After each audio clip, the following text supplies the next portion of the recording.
If someone on a podcast was cracking open cans and was like, "Yeah, it's Baja Blast," I'd be like, "That's a lie." Yeah, a can of Baja Blast. Okay, dude. Piece of shit. Sure. I'll count us down again. I'm sorry. Oh, you're good. If you're ready. On go. 3, 2, 1, go. Here we go, Mama.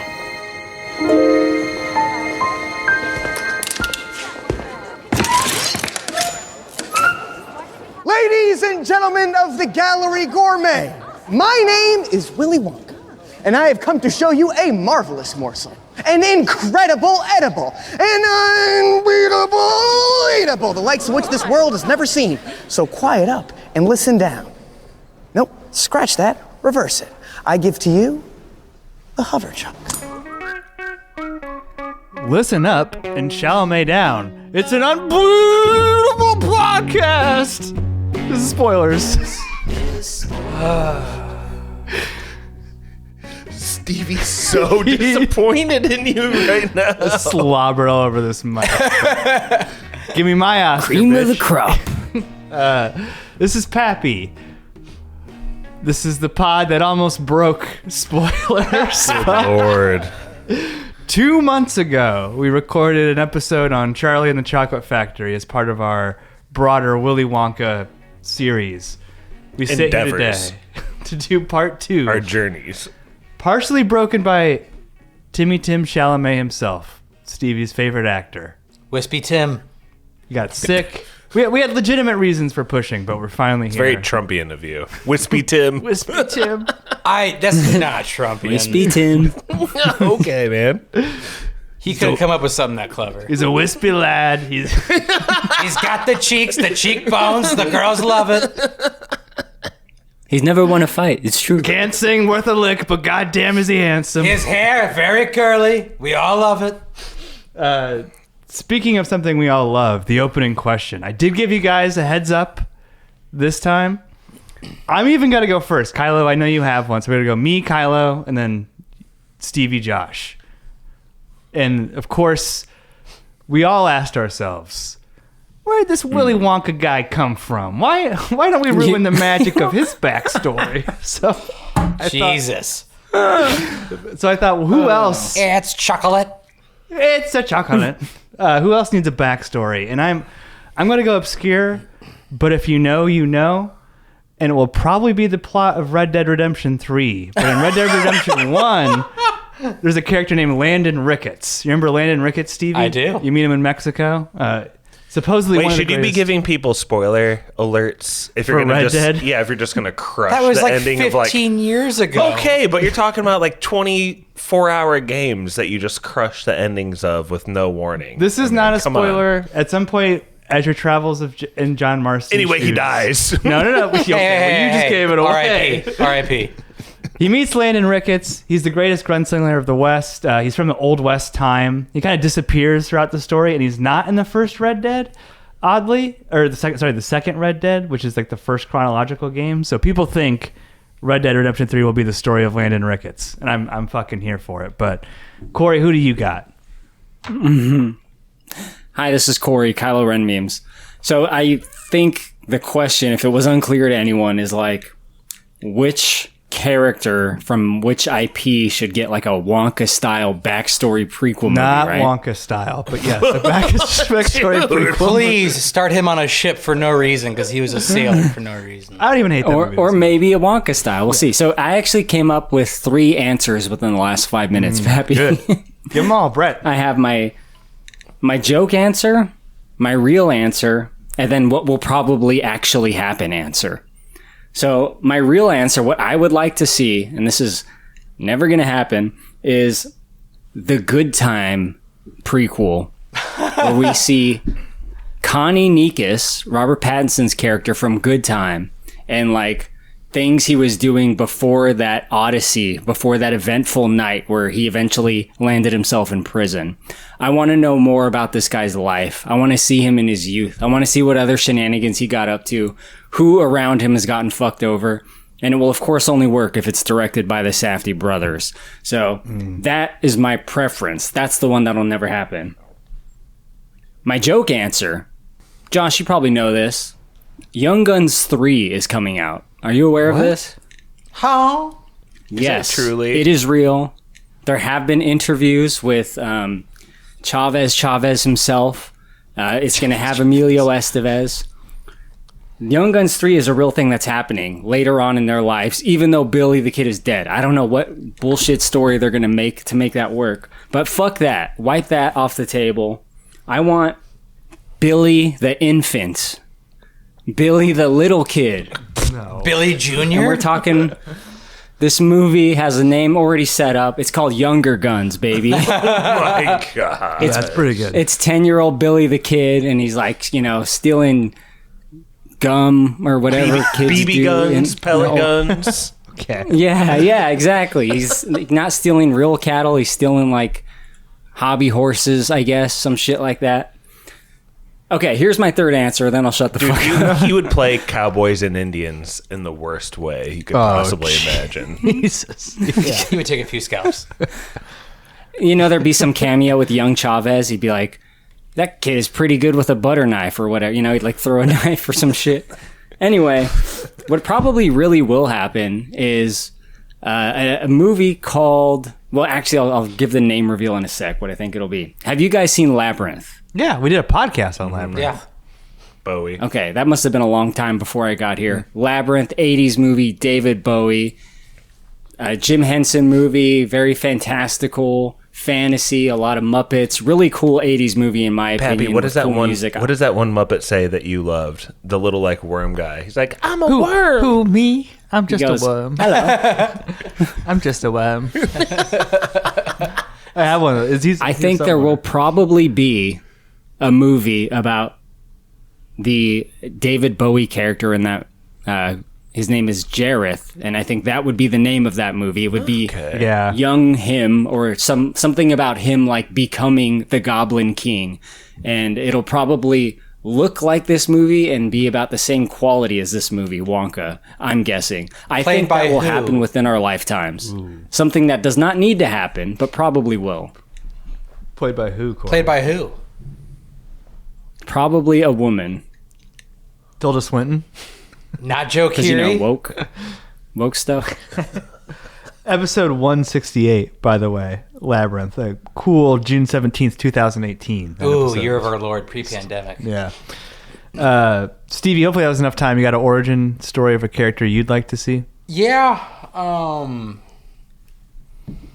I wish Quentin Tarantino would stop pussyfooting around and just do an origin story to his best written character.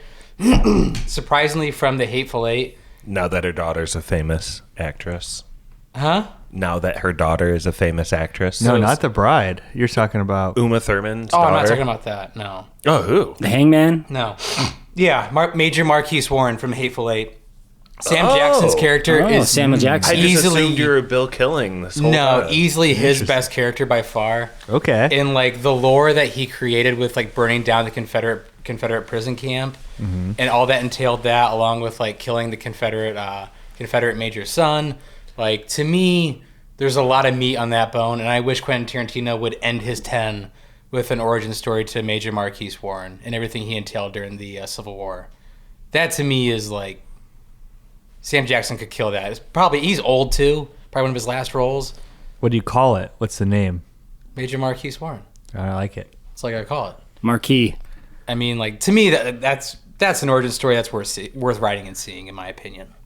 Josh, you got an origin story worth writing and seeing? Yeah, I guess so. Can I shout out to a couple like origin stories we've done in the past? Yeah, of course. Kylo, remember when we did that like Mr. Freeze origin story thing? Yeah. We did the Power Rangers like Green Ranger origin story too, right? Around that same time period. Those were both super fun, yes. Classic episodes. One of those might be Patreon only. I think extended edition of Mr. Freeze's. Yeah. Shameless plug, but we do have a Patreon. Spoilers does. We'd love it if you would sign up. It's $2 to get us to request an episode.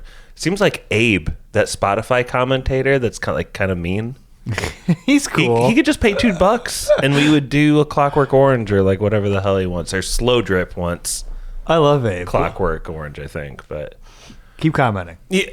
Yeah, please keep commenting on Spotify spoilers. It cracks us up. We see those, especially on the new episodes. But anyway, Pappy, I hope you love this origin story. I'm ready. The movie name is Baby Diego? Like from what? Dora? Do you recall? No. Okay, so in Children of Men, the Oh, movie with Clive Owen, Yeah. at the beginning, he sees this like newscast where it's like, Baby Diego died, the youngest human. And all they give you is that someone asked for his autograph and he spit on him. This is an 18-year-old. It's like, what happened to... What's Baby Diego's point of view? Yeah. Youngest person on Earth Good for choice. 18 years. That's just one of my favorite movies, so I kind of sniped that one. Which episode was that of Spoilers? Do we know? That was another one we did. Kylo, were you around then? I thought so. Had to have been. Yes. I remember Brett was a big proponent of that movie. Episode 423 from September 2nd, 2022. Post. Wow. All right. Oh, yeah. Man, our scope of around. time is like absolutely smashed. Sorry, I was just stewing over Abe over here. Look, Abe can go fuck himself. No, we love you, Abe. Don't listen to Corey. No. Honest Abe. Honest Abe. What did he say that made you mad, though, Kylo? Let's hash it out a little bit. This is a Spotify commenter, and we love all of our Spotify commenters, but what did they say, Kylo? Sorry to you hardcore Wonka fans who are waiting. His comment on Starship Troopers episode 571 for spoilers is, I fell off listening to this podcast after the Psycho episode back in early October. And my first 5 minutes back, Corey says the Acolyte was good. Sad. That was kind of funny, though. It's pointed. Let's go. I think he fell for the propaganda, that's for sure. Yeah. I like how he go points back to out it was watching- like early October. Like, dude, it's been like 4.5 months since You know. I've listened to you motherfuckers. Listen, we're not going to stop doing Columbo. a big drop or off. Friends, probably. So just deal with it. It's okay. By the way, another plug for the Patreon. Stevie and I did a mini episode on Hot Fuzz that just came out Patreon exclusive. Extra fuzzy. So extra fuzzy, yeah. So check that out there. I put it off long enough, as long as I possibly could. Even longer than you two assholes put off recording this podcast. We're here. But you're here. I have to start. I'm going to start very specifically. Not with a good song like this. I appreciate this, though. This is Crispy Cloud. Hell yeah. Maybe just let it breathe for a second. We all need a break. I feel like name reads are about to start. So, I don't know if you guys remember before the movie came out, people were ready to roast this at the spit. Like, people were pissed at this movie. Well, that clip you pulled at the beginning, people especially hated. It's pretty brutal. Listen up and quiet down, or whatever it was. Quiet up and listen down. Okay, my bad. I held out hope because of Paul King, director of two of the greatest children's movies ever made, Paddington and Paddington 2. But I didn't know what to expect. But could you play the opening song clip? Because this is your first introduction to Wonka, the new WB cinematic Wonkverse of Wonk. This is going to be a TV show. What's it Animated cartoon. Opening clip. So there's a boat coming in from sea. He comes in like Jack Sparrow. It's ridiculous. I'm like, okay. What are we doing? This is one of your classic left channel only clips. It's okay, we'll fix it. Oh no. After 7 years I can't of listen to life that. upon the ocean, Let's just keep it for the listeners on left channel only. It's fun. I hear it in my right channel. and the city I only That's hear it because in my right. that's Oh, because my your headphones headphones are switched around, you asshole. just over the Listen, I had to host. I had to pull clips. Give me a break. It's fine. I'll fix it in post. Both channels for the listeners. Stevie, you hate Chalamet. Let's just get to it. I don't care for him. It's a musical. Let's start here. Is it? This movie's definitely a musical. 1000%. Is it? This one is. It definitely is. This one is. Let's listen to his voice for a second. Okay. Just soak it in. by my one good boot. face. Don't ding us, Oscar. Gotta work my rotten socks off if I want to make ends meet. I've poured everything I've gotten to my chocolate. Don't ding us, Oscar. It's relevant to the... Can we ask an important question, Pap? Yes, please. I've got 12 Why is it a musical? in my pocket. Because there's a lot of songs. I mean, well, But I mean, like, was there a need to make it a musical? no. Other You than the really just tradition- could have made a movie. The tradition of Wonka is musicals. You know. Stevie, let me pose this question to you. Was there a need to make it a movie? Absolutely the fuck not. And that's not me like roasting this entire movie because there are great elements to it. Agreed. Like there's really good parts to it. It takes about an hour to get to those parts. Because the beginning is just a really, really rough opening. Dude, that is keen of you. It's not just the beginning, maybe even the first half. It's a slog. Yeah. The It first is, 30 and- minutes is so slow. Dude. It's crazy. I wrote slow in all caps. in my Until you notes. get to the balloons, when it becomes almost like fantastical, I'm sitting there going, I want to pull my eyes out. Like, it is one of the roughest intros of a character I can remember in a long time. Because, like, Gene Wilder, right? You get this old the man. best You get intro this, of a character. this man in a cane walking Yeah. towards the fence that does this great somersault into kind of this joyous presence. Then you get Johnny Depp, who you kind of get like background fodder to, but he ends up like in the crowd of children clapping at the animatronics burning. Right, A yeah. very funny, whimsical intro. You just see this man in a crow's nest singing. Yeah. It's one of the wildest intros I can think for a movie character that's like known like worldwide. and he can't sing. It's And he not, can't sing, no. And it's not like the song's a banger either. Like Hat of Dreams, whatever it's called, is not a banger. No. I would say it about a lot of I was determined to find something positive to say about the beginning of this movie. So I watched it keenly. You know, it was my second watch ever. I saw it in theaters in 2023. I'll talk more about that later. But the one thing that I noted in the opening number is that the blocking is pretty good. Okay. Him going through the ship, Yeah. the positioning of everyone, you know, following him, tracking him, the blocking, pretty good, gotta say. Now let's from a story perspective, Josh. Part of Wonka's lore is his legends of the East and the South. He's traveled throughout the world, but what's he coming into here? Could you spare a sovereign for a place?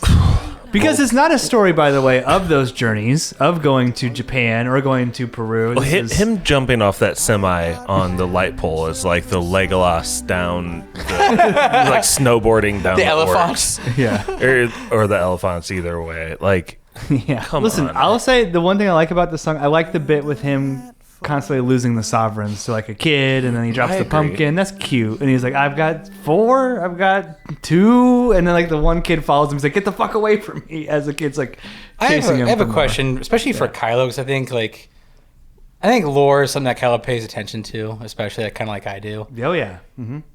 Kylo, does starting with the cane and the coat and the hat bother you like it bothers me? Well, I am taken back to, like Pappy said, the Twitter days of before this movie came out and how that extended to like Instagram and Facebook and the famous meme of comparing him to Gonzo from A Christmas Carol. Oh yeah, dude. Oh yeah. Thank you. My favorite movie of all time. He's Gonzo maxing though. Yeah, you're right.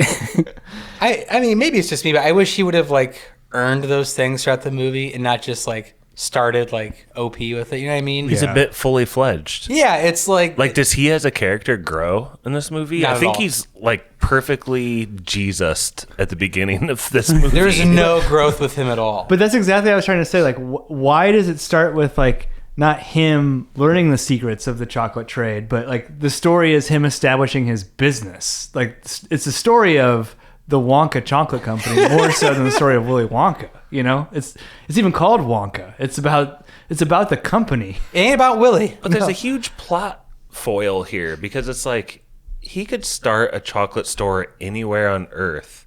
He's been a bunch of Yeah. places on Earth. Right. But he has to do it in this block where these like three conglomerates are. It looks like Croatia. To be What's it honest called? with The Gourmet Row or something? Yeah, and I get it. It's prestigious. But after they block him off, police him off, cordon him off, bribe, blackmail, everything, like, dude, just go to America or Venezuela or Australia or China. Or Greenland. Greenland. Greenland. Sell your chocolate while you're traveling. Like, just on the go, door-to-door chocolate man. Like, It's weird that this movie establishes his character as a guy on the go. He comes in on a boat. They show flashbacks of him in foreign lands, like exploring. He doesn't need to be here, and that's a problem for me. but he is here. And he's here. And he's gonna stay, damn it. The like capitalist hellscape where there's no consumer protection and there's Zero. cartels run the business world. Like, Catholic Church involved as well. that's the thing about Paul King. Dude. I get down with like what Paul King does with movies. I'll say one other thing like broadly, because it's like Paul King, he's pretty lib. Like Paddington's all about like immigration's awesome. Like, and I respect that. This is like, hey, like we gotta kind of put some stuff, some checks and balances and capitalism. Diversity is what makes us great. Yeah. Or even just like, Every group needs a dude that can talk like he's underwater. or like, hey, businesses shouldn't be allowed to like sneak a bunch of terms and conditions in and fuck consumers over. You know, this like, is about like the Apple small print. yeah. But When you sign up for iTunes and you just click I agree. exactly, yeah. That sounds And they can take your house at any time. They actually own most of the land in the U.S. if you read closely to that Really? agreement. But what I Probably. say, If you have a cell phone, you like. That's true. this is jumping ahead. We'll get to the story, but like Paul King will also be like in the Paddington movies, like have a funny bit where a man is dressed like a woman, or will make Keegan-Michael Key get really fat in this movie, which people were pissed at. Like Paul King is also like, he's got this political left-leaning side, but he's also kind of like, yeah, I'll make a fat joke. I don't care. You know? People are mad about the fat joke? Oh, people are pissed about the fat joke. It's hilarious. I mean, listen, I'm not gonna. People are crazy on the internet. Who cares? People, I like it, but I think we need to talk a little bit more. Kylo, who is this Willy Wonka at the beginning? Let's just describe him, because we've already covered one Willy Wonka in this trilogy, Johnny Depp. Xiaomi is doing his own thing here. Yeah, he's doing Charlie Bucket from that other movie. Yeah, exactly. He's bored. He is, this Willy Wonka is not the Willy Wonka that I know and love. And that is a problem for me with this movie. It will come to a question later on that I promised Stevie I would pose to him at some point on this podcast. We're not going to get there now. Teaser. But this Willy Wonka, he is a do-gooder. He is a pure soul.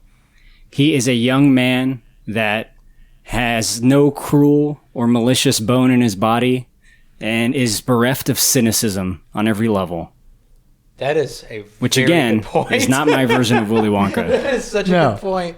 He's a fully fledged Wonka who even dresses like he will in the future. His sense of fashion doesn't change. Also, crazy part, this man has sailed the seven seas, seen the underbelly of societies, had to have at some point. Most naive and idiotic character we've covered in a long time. Sure. Yeah. It's not, He can't read. It's not the fact that he's like. It's not the fact that he's like naive. It's also the fact that he's like unintelligent.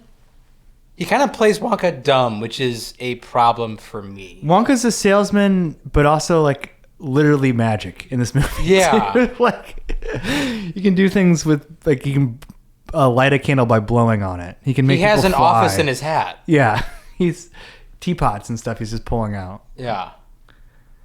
That is one of the things. Like, he can kind of do anything when he needs to. He's kind of like a cartoon character in that way. Kind of like, Roger Rabbit when he's handcuffed. He can slip out of it really at any moment. But it's like, he only does it when he feels like it's funny.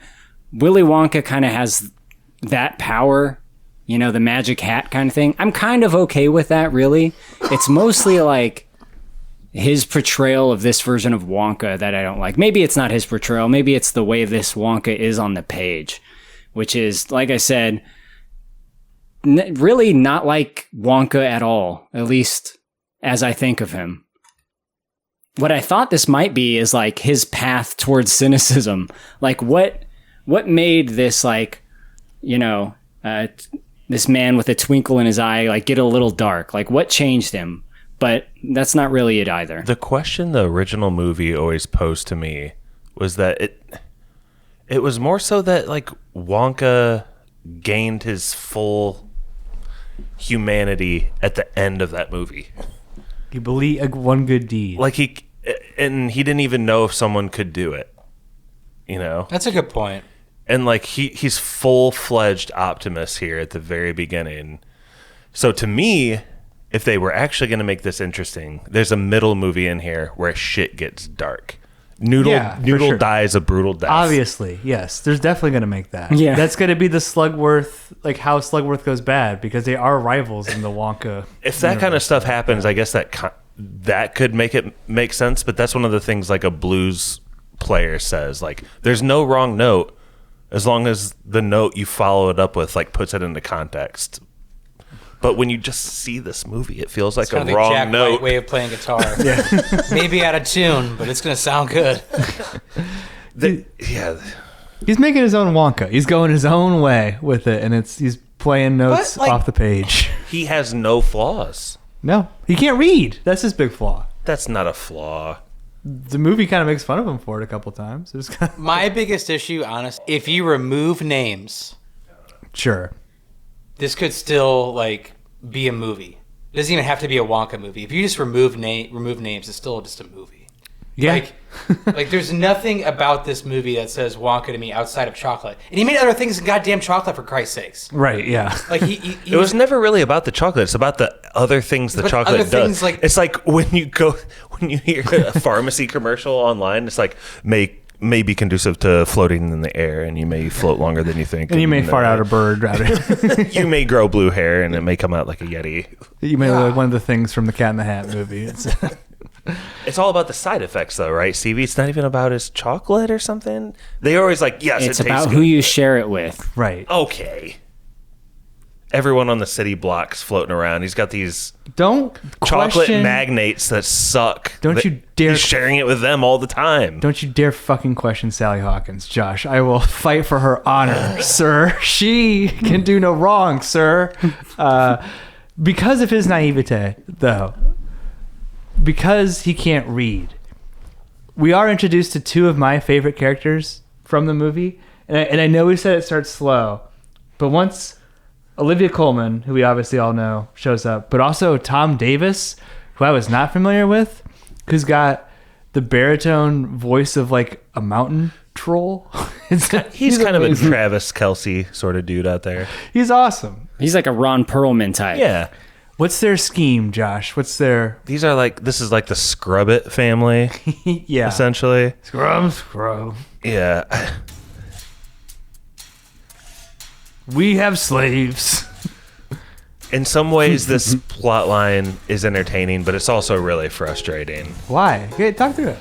First, Yeah. explain the plot. Like, You know, Wonka comes into town. He's got these 12 sovereigns.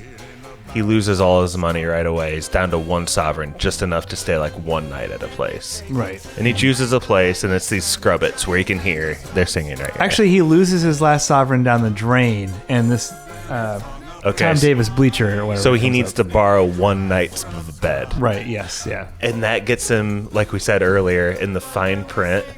He signs the yes, I agree, Apple. Anything you say, Apple. Right. Yeah. Corp.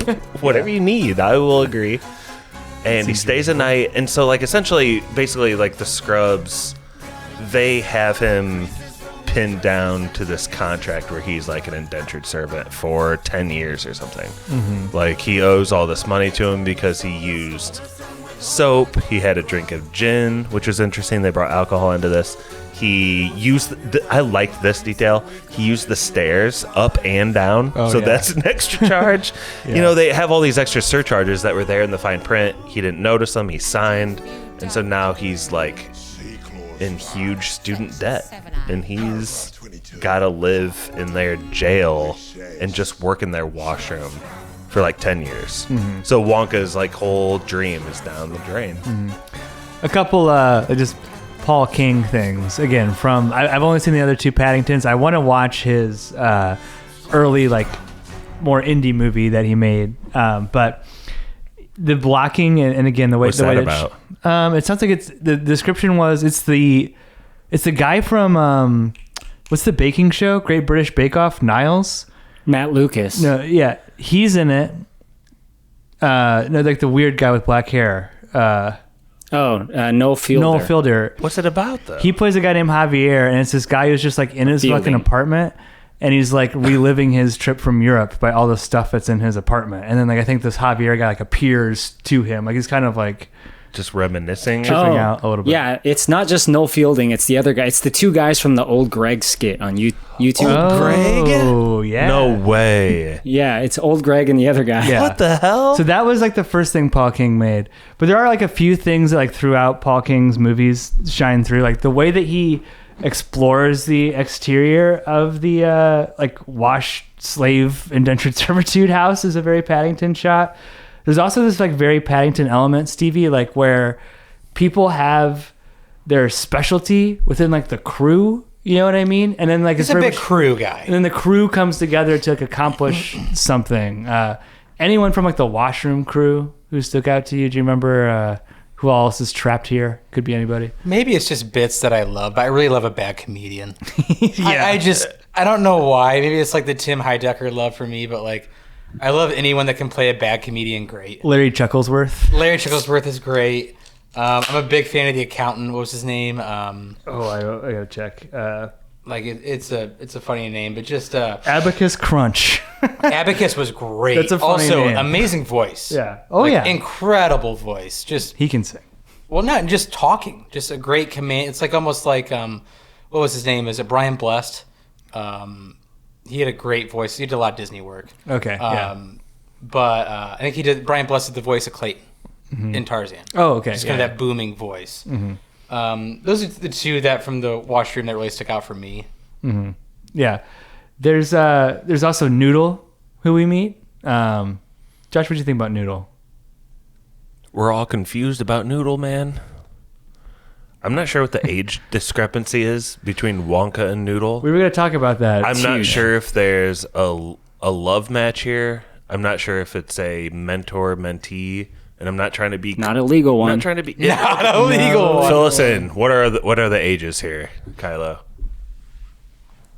Noodle's 12 and Wonka's 25. I don't think it works out. To me, What are the actors' ages? 12 and 25. All right. Noodle was born in the same year as my kid, 2000. You're talking about the actors' ages? Yeah. Oh, mama. That's not good. What are the characters' ages? 12 and 25. You think she's playing older? I don't know, dudes. That's my bad. biggest issue. They needed to go like 9 or younger for that character to actually work. Or just make them have chemistry, like give Wonka a love story. Is Or that make her crazy? older. Yeah, right. Yeah. Exactly. Yes, like exactly. Age her up. Age But- her up, right. I feel like this is wrong. There's just there's nothing like creepy about this movie, but there's just times where they like hug, and it's like it just seems like it's portraying them as a couple or something. And I'm not trying to be weird about it. There's It just this. I've looks watched like this that. movie 5 times. Don't mind me. When Noodle's in the fucking giraffe hut and she sees the like Willy Wonka's outfit, and she's like, "Don't open your heart to somebody because you can't be vulnerable again." It's like, well, in what sense do you mean to open your heart to That someone? feels like flirting to me when he's like Yeah. trying to find all like the rhymes to her name and like cheer her up. And not that cheering up someone has to be flirty, but there is an edge to that. And there, yeah, maybe the casting was just slightly off or something. I don't know. I don't think it's impossible that like she will be older in the next movie, and there will be some like. Wait, there's a next movie? There's got to be a next movie for sure. Really? What? Like he groomed her? WB. Yeah, because that's pure grooming. Is he trying to play like a 17-year-old? So it's like 17 and 12. Is that Doesn't even make it any better. I don't think it does either. Senior dating What's going a on? sixth grader isn't any better. It's really not. Yeah. Half your age plus 7, right? That's the- the Just common trying to make one. sense of the conceit, you know?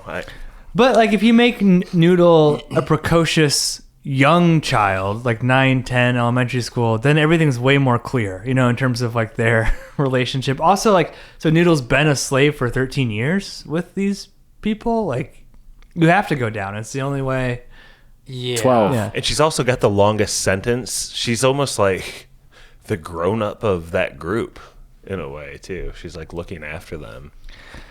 Noodle has an A even wild as a slave. miscast, honestly. Yeah. Or just a wild miscast of storytelling, because it rides that line of like, Talk about will Labyrinth. they, won't they? Talk about Labyrinth. It rides that line of will they, won't they. It's really weird. Yeah. Yeah. Writing. Just say it. It's a writing issue. Yeah. It's weird. And like, this movie strikes me as when you watch it, everything is just like, and then this happens, and then this happens, and then this happens, and then this. There's no sense of like being able to. So what you're saying is predict the story doesn't fall back on itself. Which is what the Paddington movies they do show so the drain well. twice, and they fall back on the giraffe. But as far as like key elements of like, The only real payoff that ever happens with is the security guards. Oh, yeah. That's the only time the story really falls back what a on great itself. C plot, however brief it may be. One of the better parts of the whole movie. I don't know. Also, I'm not sure they went to school together. They didn't look like they were in the same grade. He might have been the teacher. The chemistry class that I taught. God. Yeah. I always loved you. Did you guys get that feeling though? Like something about this movie just kept moving forward, and there's no sense of like, Pappy, you saw this 5 times. Do you? Yeah. This is a movie. Does the world Yeah. just feel unreal? Does it feel like the train is just already on a track and there's no, I don't know, something's just like not right or off kilter about the writing. No, I'm with you. I feel like that is a very much like then this happens type story. Like even him getting indenture servitude, like it only inhibits them so much. He's already got the problem of the cartel of the chocolate factory. Like why does he also need it this? was a way to introduce the wash crew. Sure, yeah. That's the only way you. He needs a why you dangerous do Knights that. crew for Yeah. sure. Could you play We went and got wings one time. slop him up? Could you play the thigh? The clip that's just labeled thigh. 100%. Just need to tidy yourself up a little bit. Get some new clothes. Have a bath. Oh my god. Bath? You do know what they say, right? What do they say? She'll be thankful for an ankle Yes. and pleased to see your knees. Right. But if you want to make her sigh, Tell me. show her some thigh. Want her to sing a song, show her the schlong. I know. What a weird part of this Want to make kid's her movie. shout? Give her the stout. What is this saying to the 12 and 10-year-olds watching this? It's such a weird moment. This movie's rated PG. That's what I'm saying. Paul King pushes the line in a weird way sometimes too, which I don't always hate. I don't always love, but I don't always hate. Can you just explain to me what we just heard though, in terms of the what's going on with the how does the Dangerous Knights crew Caught on the Dangerous Knights crew. get out, they're able to explore the town and sell chocolate, which is what they need to do. So, Miss Scrubbit, which is a great name. Yeah, the names are Scrubbit's a funny. great name. Yeah, I like them.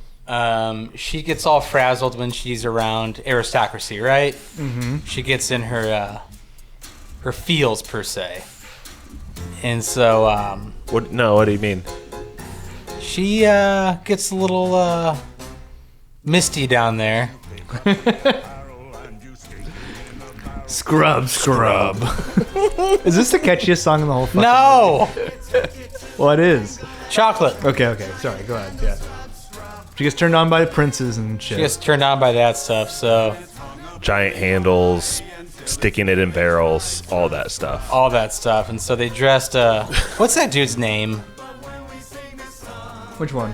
The guy who sounds like the Hound, but he's not. Travis Kelce? We just talked about him? Bleacher? Yeah. So they start putting him in lederhosen, and obviously some role plays going down there. Oh yeah. The matching robes were a great touch. I thought that was awesome.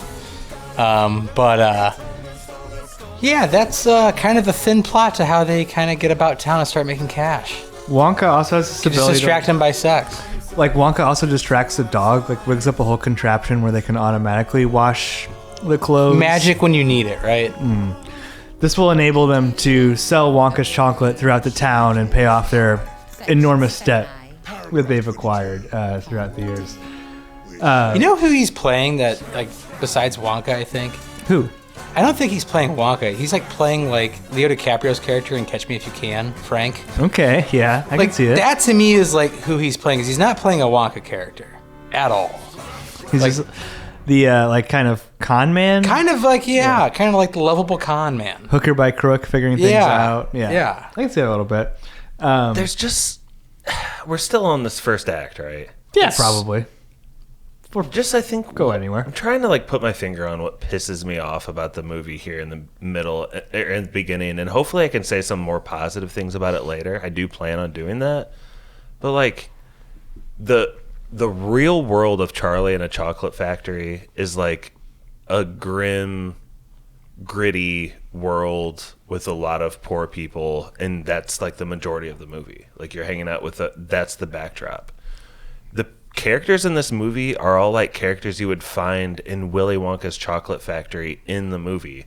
Like these these other people that are selling chocolate that have a cartel that have all these special effects and also have their own like Catholic Church and cool ways of dressing, and like there's so much fantasticalism to the everyday world that there's no nothing's grounded. So what you're here. saying is like the magic being out in the open at all times takes away from like what the story was inside the factory. Okay, the Yeah. magic is out in the open the whole time. Yeah.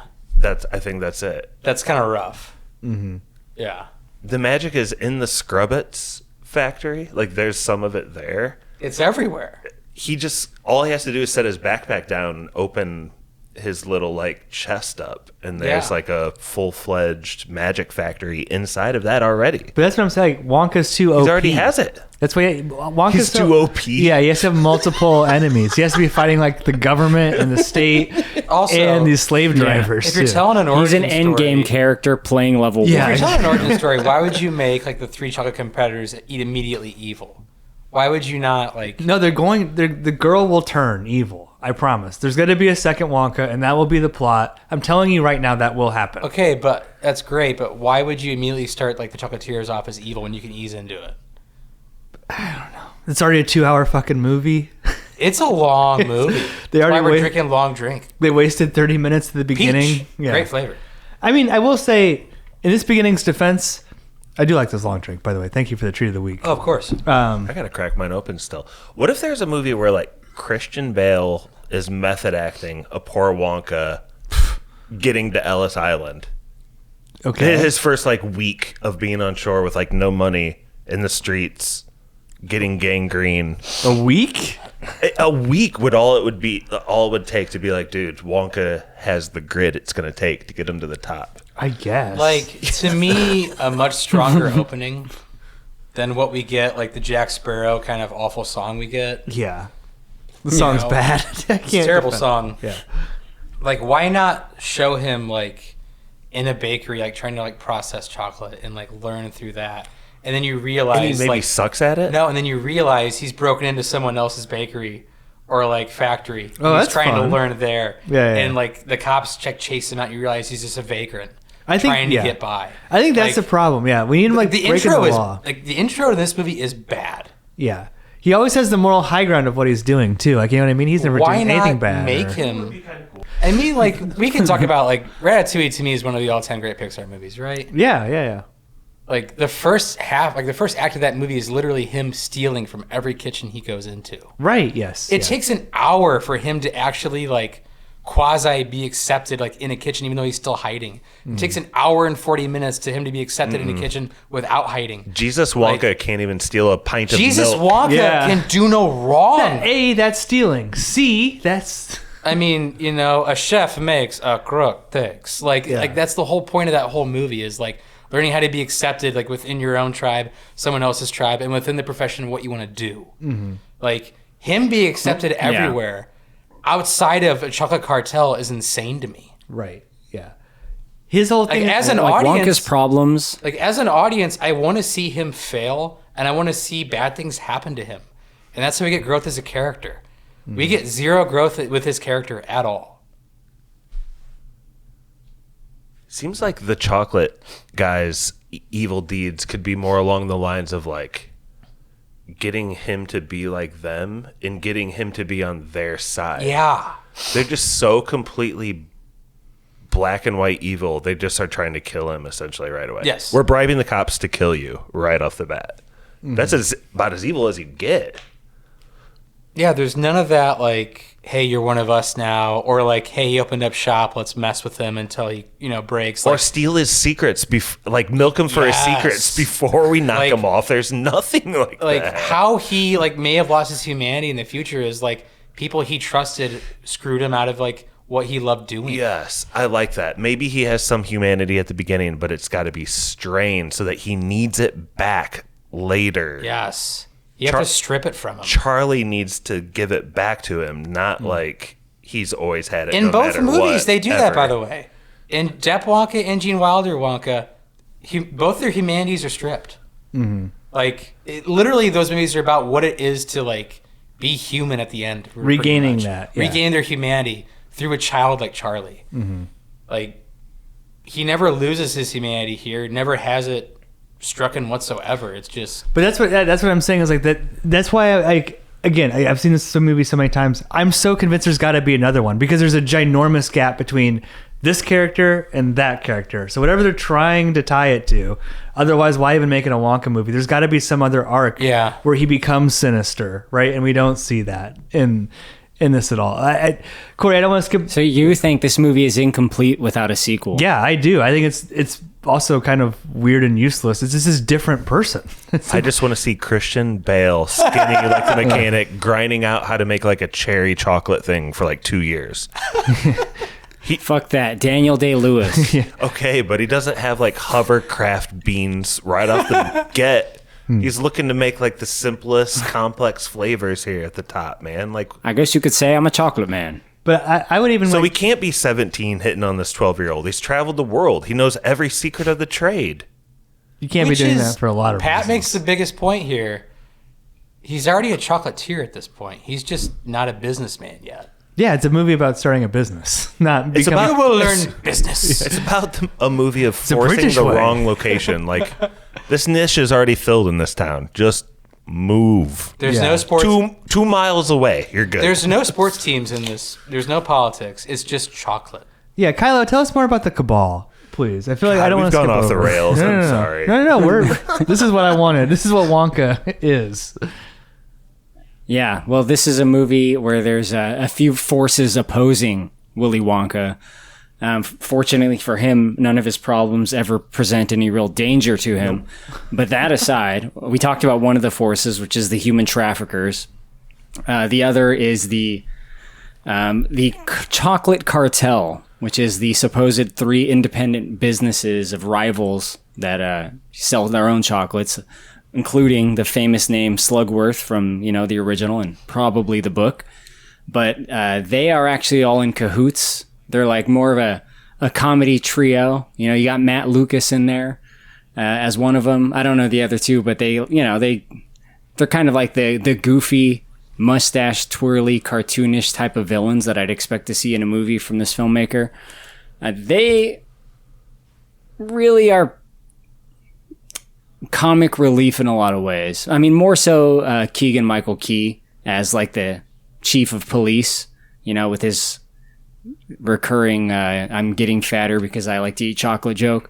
But they're kind of up there too. They're kind of silly. They're more entertaining, I think, than Keegan-Michael Key though. They're like they're a light presence on screen. I wouldn't call them funny. I wouldn't call anything in this movie funny per se, but they are certainly a light presence that is more welcome than others, in my opinion. I start to appreciate this movie as a musical more anytime it's not Timmy singing. And I think that song that they have together, though all of those people were cast because they can sing. I like Keegan-Michael Key singing in like, I think it was an Apple show called Brigadoon or something. I don't know if you guys ever saw that. It's I know what you're talking about, yes. Yeah, it was... Was Cecily Strong? Yeah. It was a good show. I think they canceled it, but he's a good singer. So, do we have that clip also, Josh? It's like Sweetness or something? I'm trying to think of the name of the song. Sweet Tooth? Yeah, yep. Oh, yeah. Twisted Metal? I wish. Maybe the song takes a while to get going.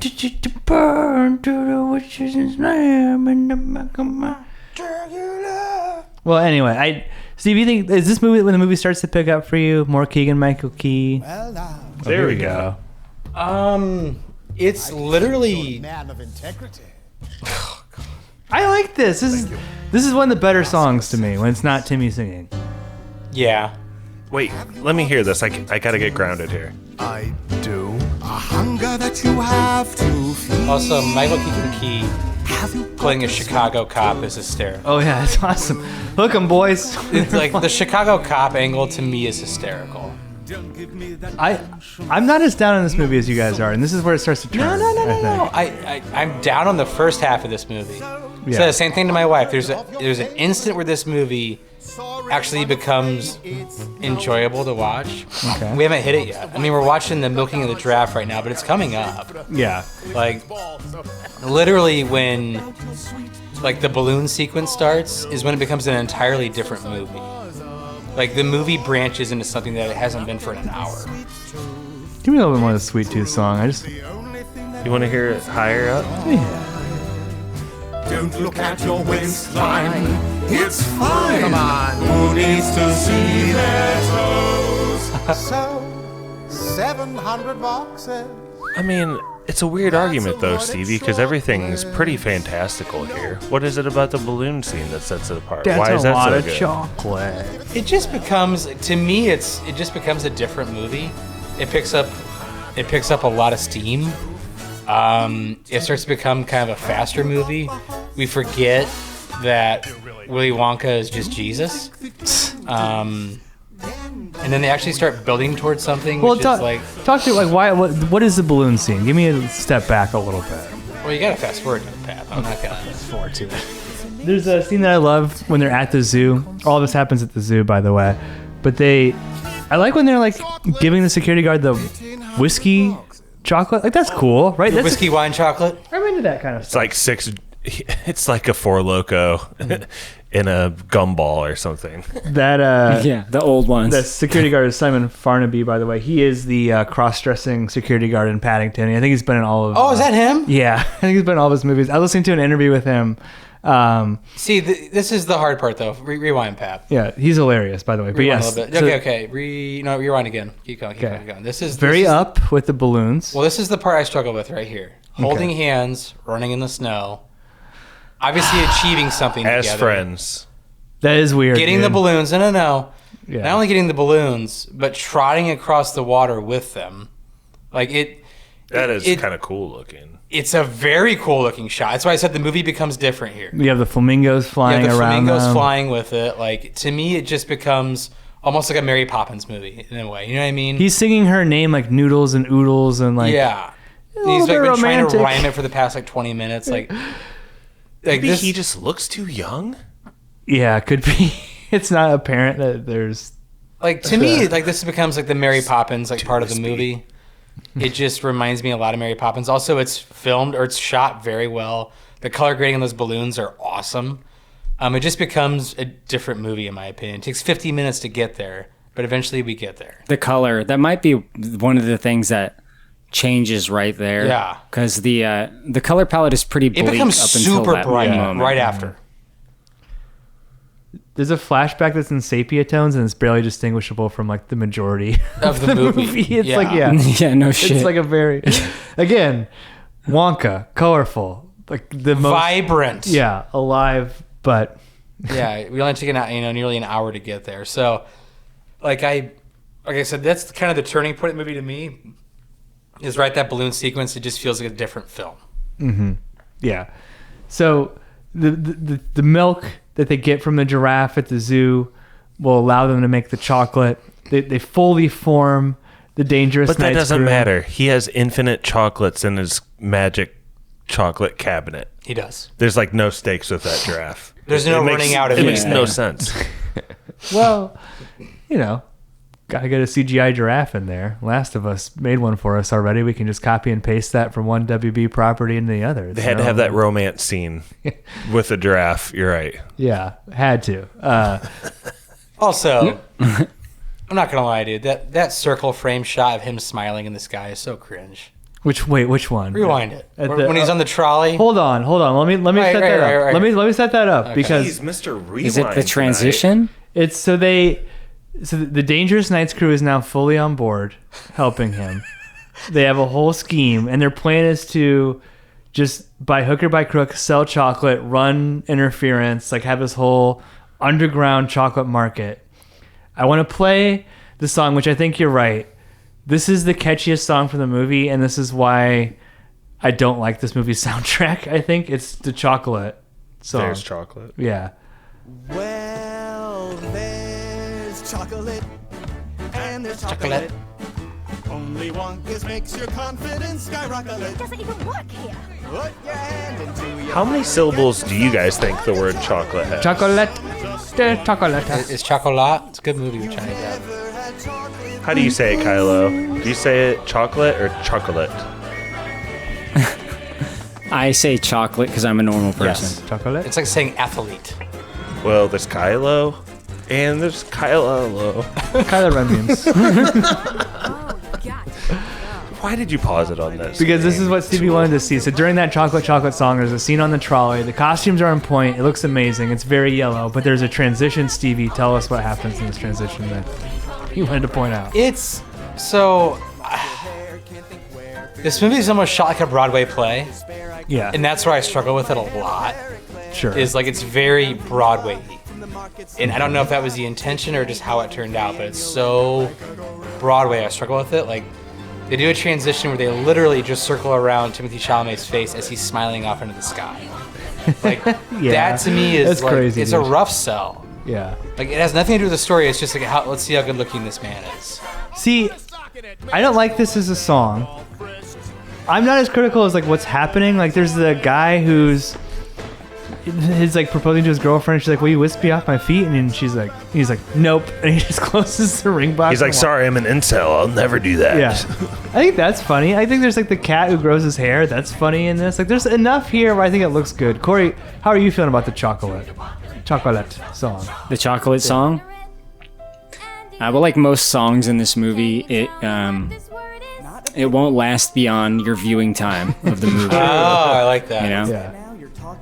So like some of them are I noticed too when I was watching it this most recent time. I was like, this song has some catchiness to it a little bit.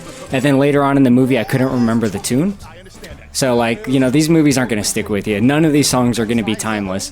One of the things about the music actually that kind of bugged me is that they ape some of the original songs in this movie when they need them, especially at the end. Oh, yeah. There's like a big moment. Yeah.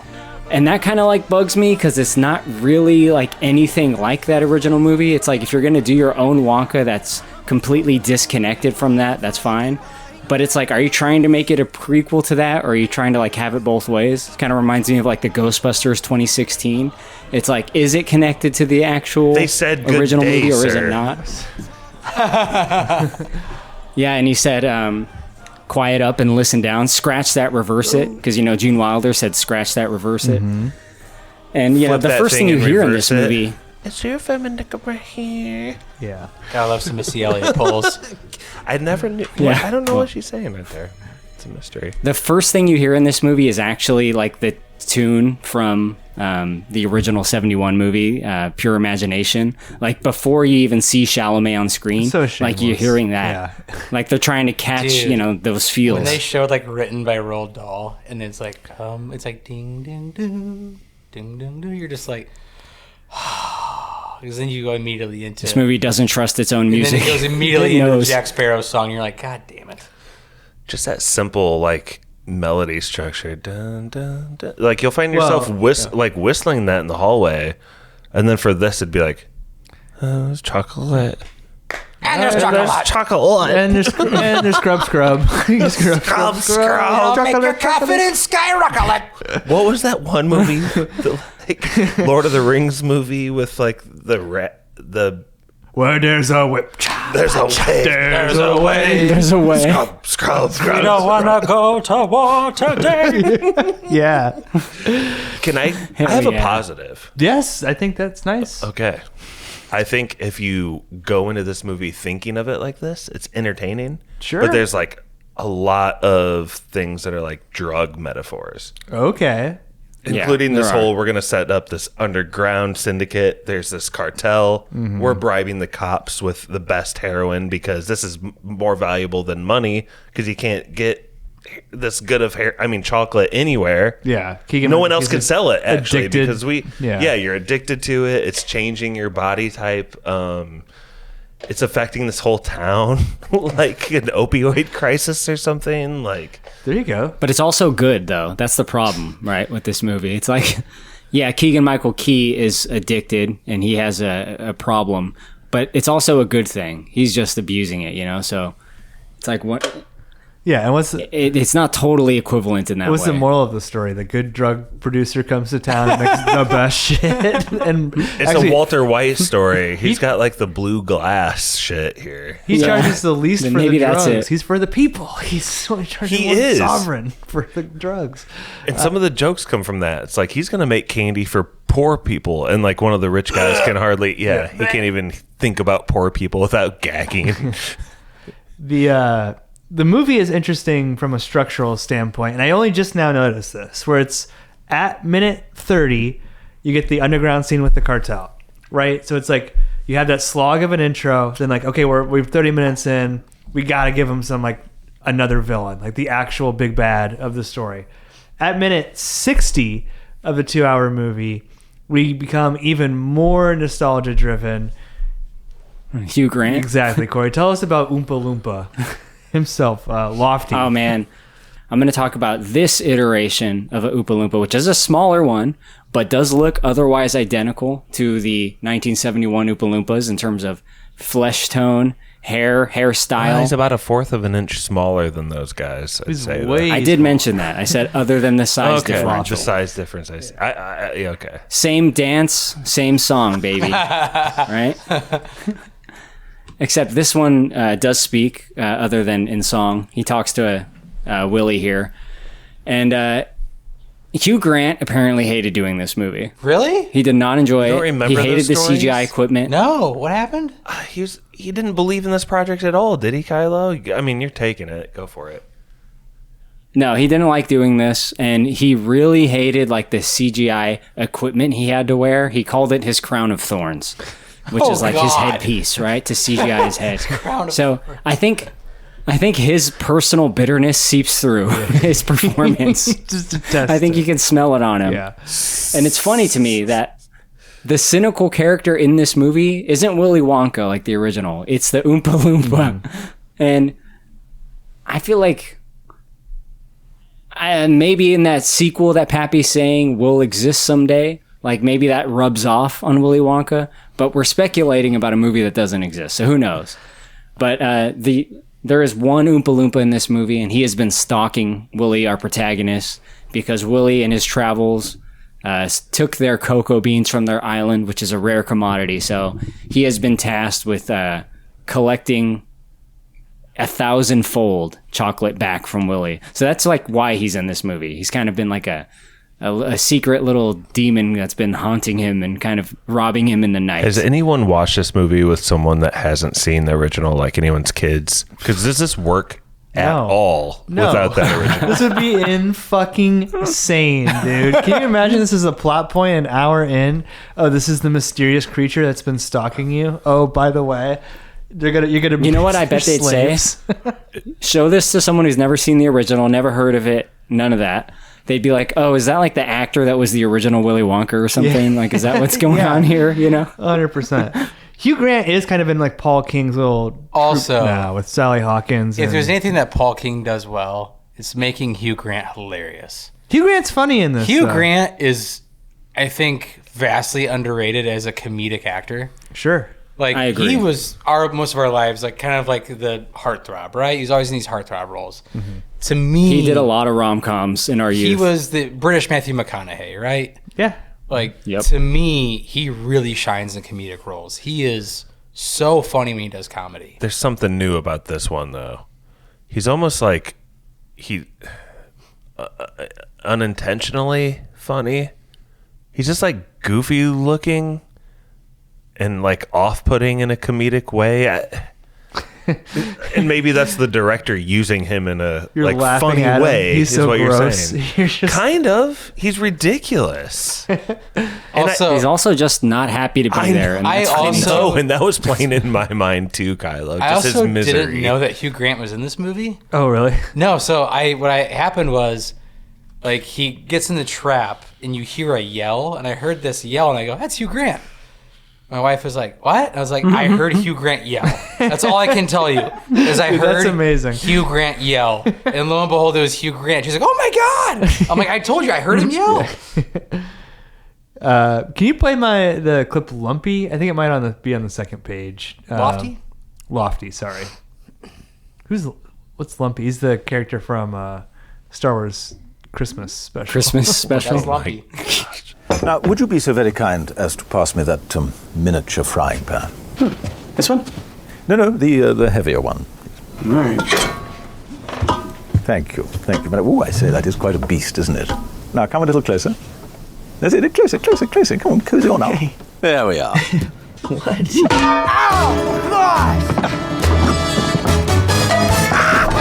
Oompa Loompas do not negotiate. Good day, sir. That's my last jar! I said good day. A lot of the nostalgia comes from Hugh Grant. He's dropping little lines throughout the whole That's a good day. movie. And that tune. Dun, dun, dun, dun. It sets him up to You be guys- a mentor in the next film. Yeah. Dude, you guys are kind of hit the nail on the head. For anyone who hadn't seen the original, you would just be like, "What the fuck?" Yeah. This plot point would be insane. What are they putting in that chocolate? This plot point would make zero sense. At the end of the movie, they were like I think a smart kid would be like, the Oompa Loompa was just made up in their heads, right? Like, they're not real, right? It's like Santa Claus, right? Okay, we fucked up. The Gentleman's Order is actually Wonka, the Depp, Charlie and the Chocolate Factory, then the original one. That's the way you should show your children this cinematic universe. This is the most pure way. DMT chocolate edibles. Yes, exactly. Josh, can you tell us about, like, it's kind of a more minor plot point, but like Wonka and his mom and the store and just a couple things that happen there. Like it should be almost like a bigger moment that builds up to the store, but there's a lot this movie has to do in the hour and 45 where he gets it and loses it. I'll take this plot point to the end because I think Yeah. there's like a huge undercutting that the movie does here to its detriment. I think the pacing wise, there's this plot where every once in a while Wonka thinks about his mom. She taught him how to make chocolate. She said she had the secret for the best chocolate in the world. And they actually have like what seems like a sweet relationship. And maybe most importantly to Stevie, we see a young Wonka, not played by Chalamet. Thank God. Real young Wonka. Tremendously young Wonka. It's great to see Sally Hawkins in something. I love Sally.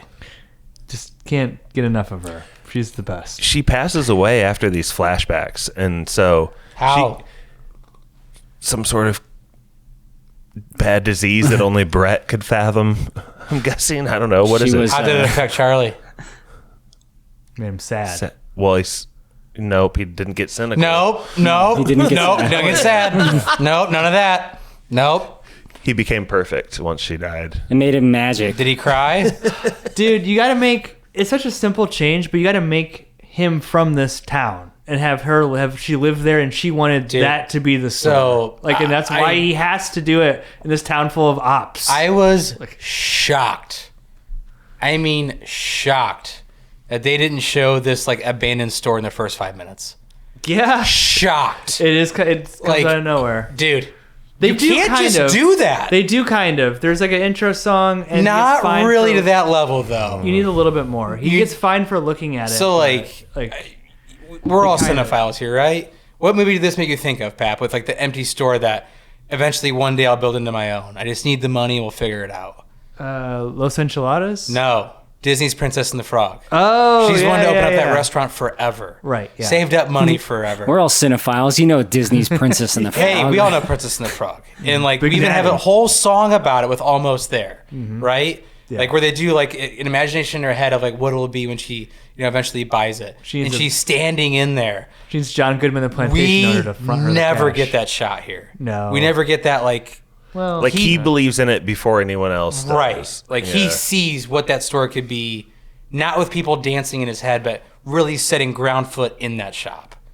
Yeah. Like, I mean, that to me is just, I was just shocked where it's like, we get this grand store with all this chocolate stuff and this beautiful cinematography and this beautiful blocking and everything going cool with it. It's like, it's a small world on a chocolate high. Yeah. But we've known about this store for 5 minutes.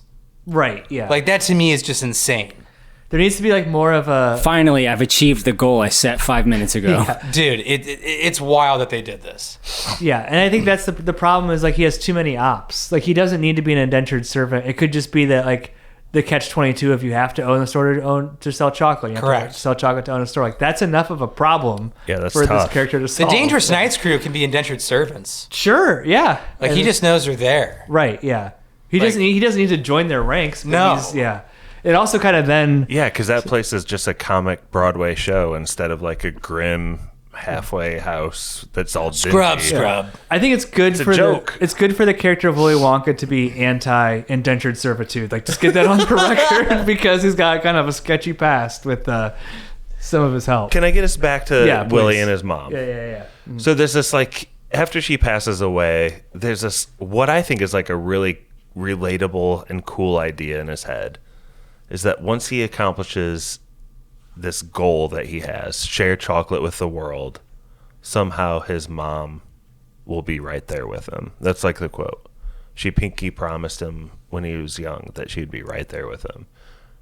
And like he still believes in that, and like a cool tension in this movie is thinking about like how you'd like that to be true somehow, how that's ultimately like impossible to be true, and then how it can maybe like kind of be true in a way.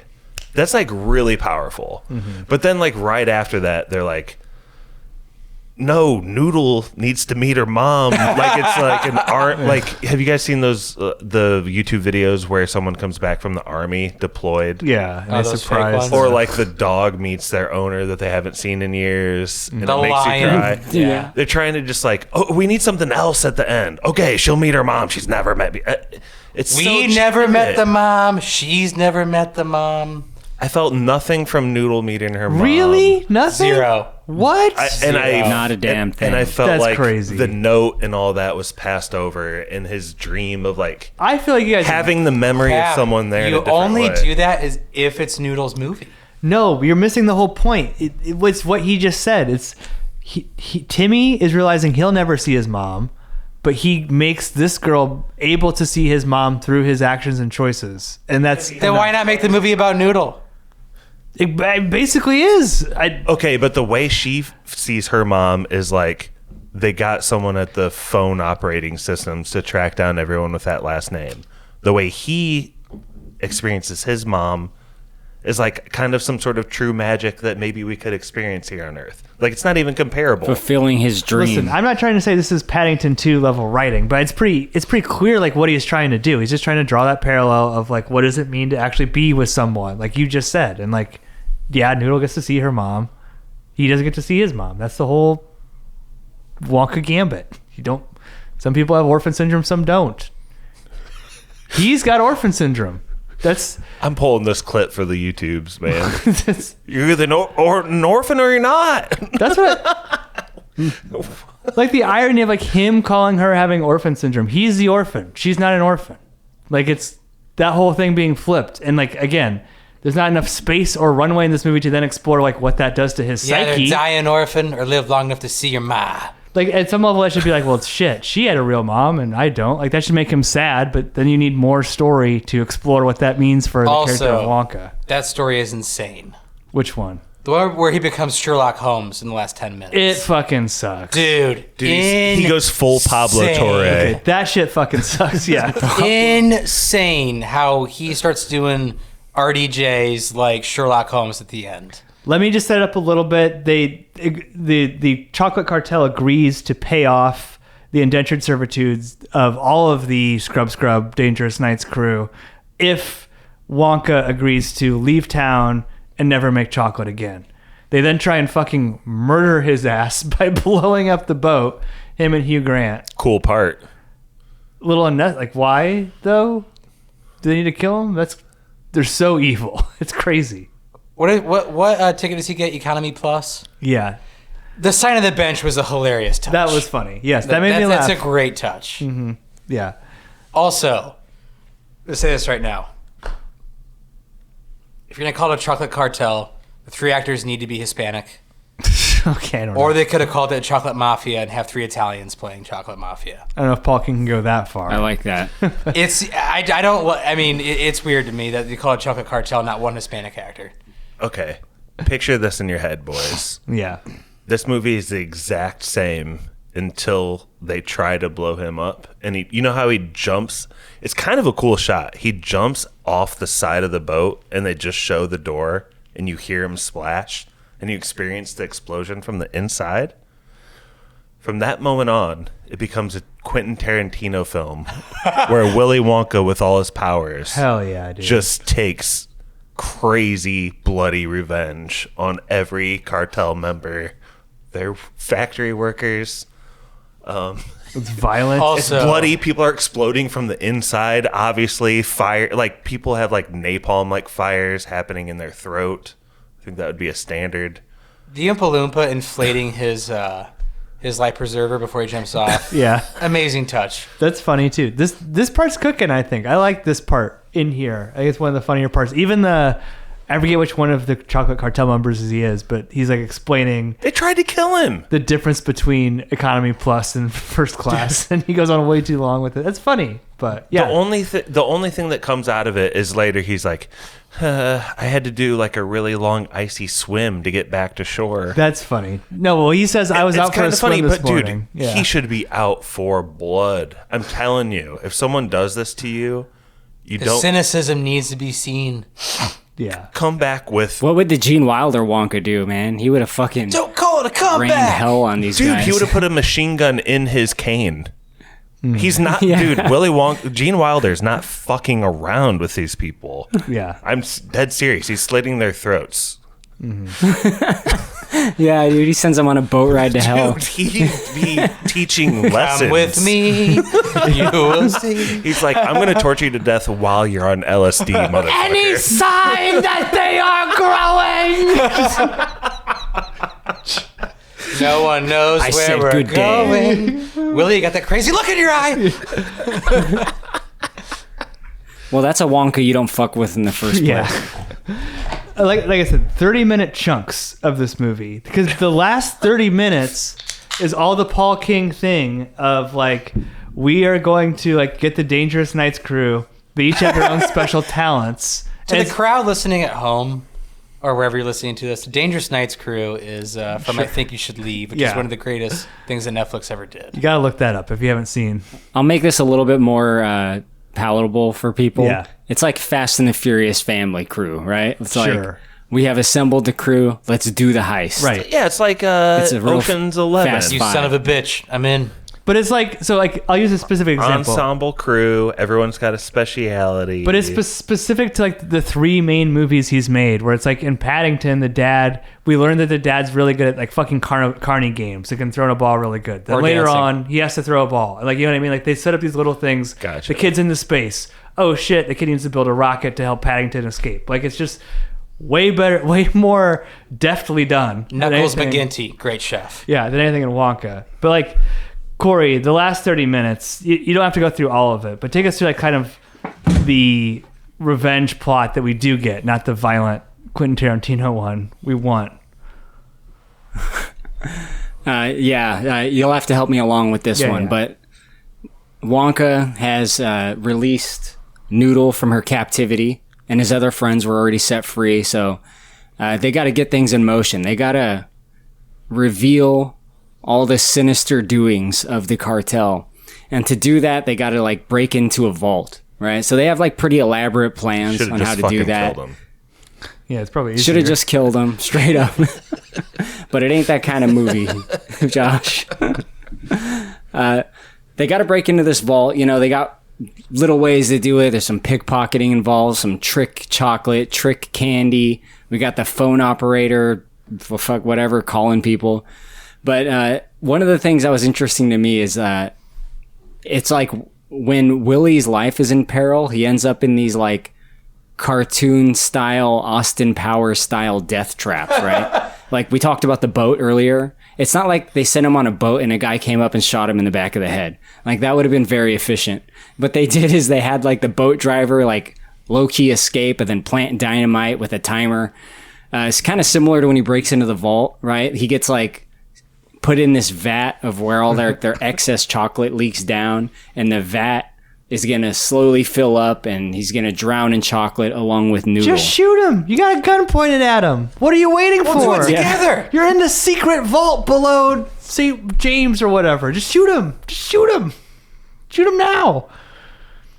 I'll go get exactly. my gun It's from my like room. it's like the cartoon style stakes, right? Yeah. It's like again like Austin Powers. It's weird that they doubled down on that a little bit, because not only do they not shoot him, but after they're trying to drown him with chocolate, they come over the top of the glass door where they're like on their last breath just to peer down at him like gangsters. Mm-hmm. So that tries to make him seem cold and super mean, but in your head you're like, nope, you would have just shot him in the face right away. We get the flashback as well. This is one of the worst things. I think we talked about it a little bit, but the Slugworth connection of the owner of Slugworth has a niece who he tried to fucking throw down a laundry chute and was discovered and sent into a life of indentured servitude because of that. And then he told his sister-in-law that the baby fucking died, and so he could inherit the chocolate company. And Willy he tosses pennies at her to get her to go away. Well, and the whole thing is like the N was actually a Z or some shit on the ring. Yeah. What made you have that ring? Not good. The relation of like Noodle, right? Because she's an orphan. What's her parentage? I feel kind of fucked up saying this. But I'm like, who could she possibly be related to in this movie? What do you mean? The cop or the chocolate guy? Yeah. Pick one. Yeah, which black guy? I know it's kind of fucked up, but it's very obvious that she's related to Slugworth. And on the flip side of that, I'm pretty sure Slugworth... Yeah, this is a prequel, right? Slugworth was white. Oh, yeah. So we talked about a lot of bridges to get between this and that. The sequel has Noodle adopting a white boy, or maybe... He's got a whole lot of alopecia to go to... Yeah. Oh, my God. Okay, it's time for the question, which I said, Stevie, I would raise to you on this podcast. Which version of Willy Wonka is this? Johnny Depp or Gene Wilder? If it even is a prequel to either of those movies. I talked about this with Pap the past like a week. Mm-hmm. And I said, this isn't Wonka. This isn't Willy Wonka. It's just Wonk. It's just like Wonk. Timothée Chalamet has no idea who he's playing. No. That could be a fact of writing or a fact of him not really studying the characters or what he could do or mannerisms or anything like that. Like, he's just playing a character named Wonka. Well, I've been thinking about this. I will assign intentionality. Like, I feel like there was literally a conversation. It's like, what do you envision the character to be? And he's like, he being either Paul King or Timothée Chalamet says, well, you can't do Gene Wilder. Like, you cannot ascend to that height. Ergo, blaze your own path. You can put mannerisms in there to make it look like you're somewhat of a human in there. But you remember, like, on because Charlie... in this movie, to me, he's just playing Timothée Chalamet. Okay, that's the problem, though. It's like in Charlie and the Chocolate Factory, every choice Johnny Depp made was diametrically opposed to the character that Gene Wilder presented. But he was a character, right? And still also kind of Wonka, right? Yes. Like, still kind of... This is a different guy. This ain't it. I don't know. It's just Timothée Chalamet. Yeah. What's the next one going to be? Like, like how far detached are we going to get from the first one? And it just ends on this dour note of him having a lover's quarrel with Noodle, and they like divide the town up there's nothing like he does fantastical things. There's nothing fantastical about this character or this acting performance. It's just, to me, Timothée Chalamet showing up on set and reading lines. Yeah. Like, there's no He's not trying to be either. He's not trying to be anything. It's just like he showed up. Just because he's wearing the clothes doesn't mean he is that character.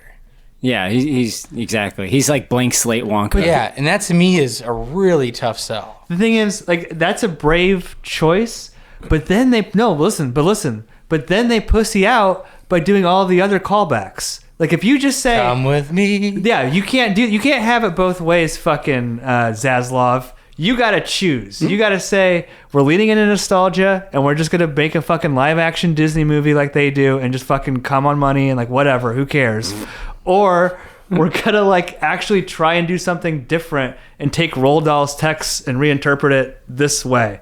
And he's not gonna. But they don't try that either. So it's just like pussyfooting around and not. Also, one of the things that bothers me about the other two Wonka movies, this one and the Johnny Depp one, is that like Johnny Depp is daddy issue Wonka. This is mommy issue Wonka. True. Like, that's a good point. I don't think he needs either of those. Could just be a well-adjusted guy. And Pap, can I bring up something to you real quick? Yeah. I know we keep calling this like Jesus Wonka, but there's a movie that you hate that actually has a very good character development. Remember the movie The Greatest Showman? Yeah. Boy, do I. Hugh Jackman plays a scumbag throughout 90% of that movie. And it isn't to the very end that he actually becomes a decent human. Yeah. Like, they could have done something very similar in this movie, and they just didn't.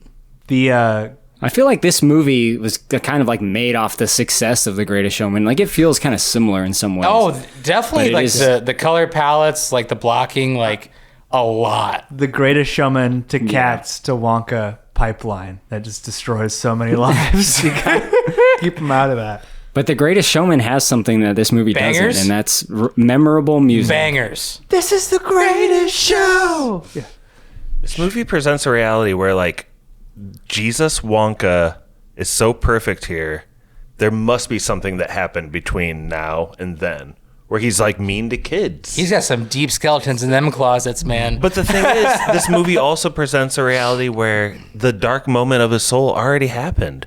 His mom passed away. His tragic moment happened. He should be changed. It's another way this movie's having it like both ways, and it just, something about it just feels wrong. It just feels wrong to your soul when you're watching it. Like, what they could have done, honestly, is showing a cynical Wonka, like, post his mother's death. Like, just being like, it's about the chocolate, it's about the chocolate.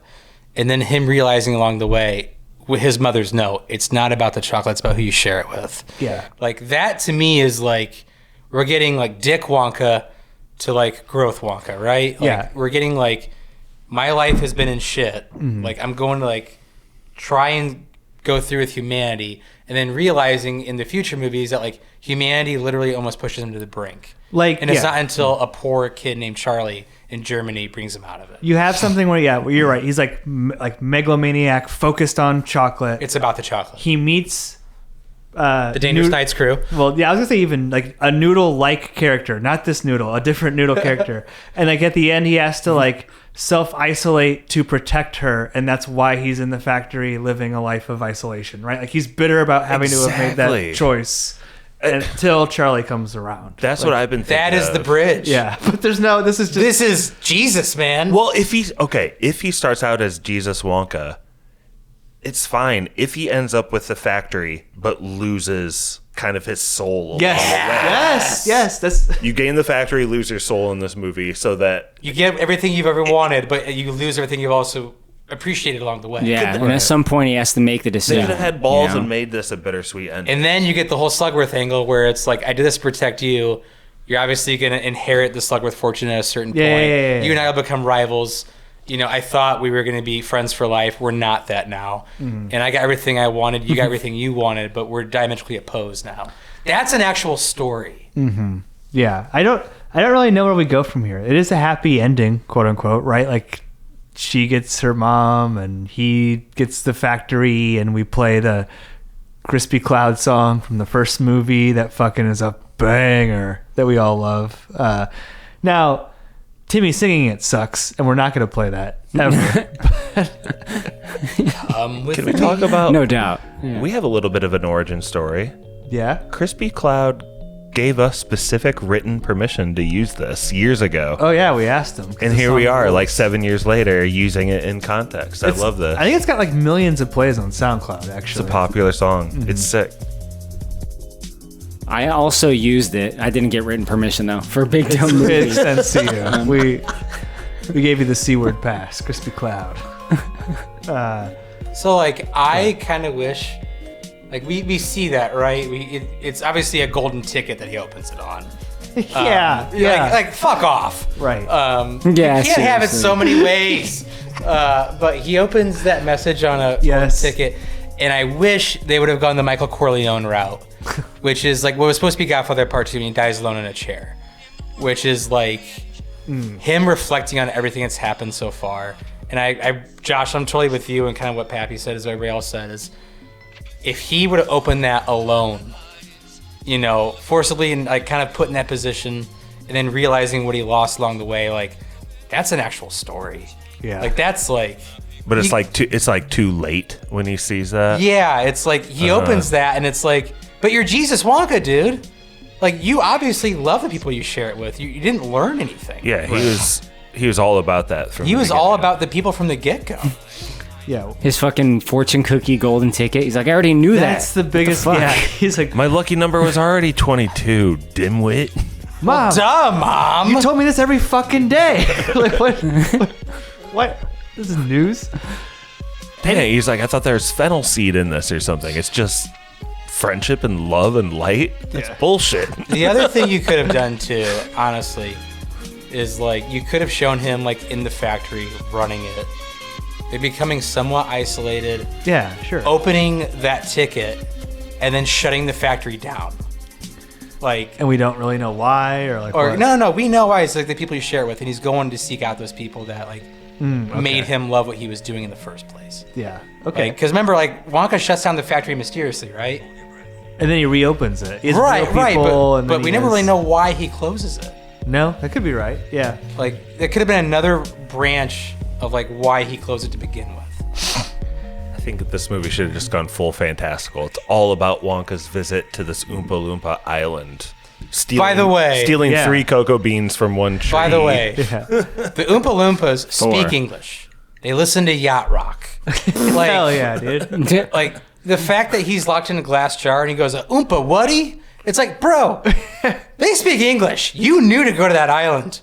Yeah. They've told other people they're called Oompa Loompas. Like, you know what they're called. Dude, or this movie is just Wonka doing all this cool shit in the Far East and in South America, and like while he's focused on that, his mom dies while he's away from her, and that's what pisses him off, right? And that's what doubles him down on the chocolate. Like He was seeking out the chocolate he didn't get to share with the last one with his mom. Oh, and he goes insane trying to figure out her recipe. I love that. He does have to go insane. That's part of it, right? The guy's a little off.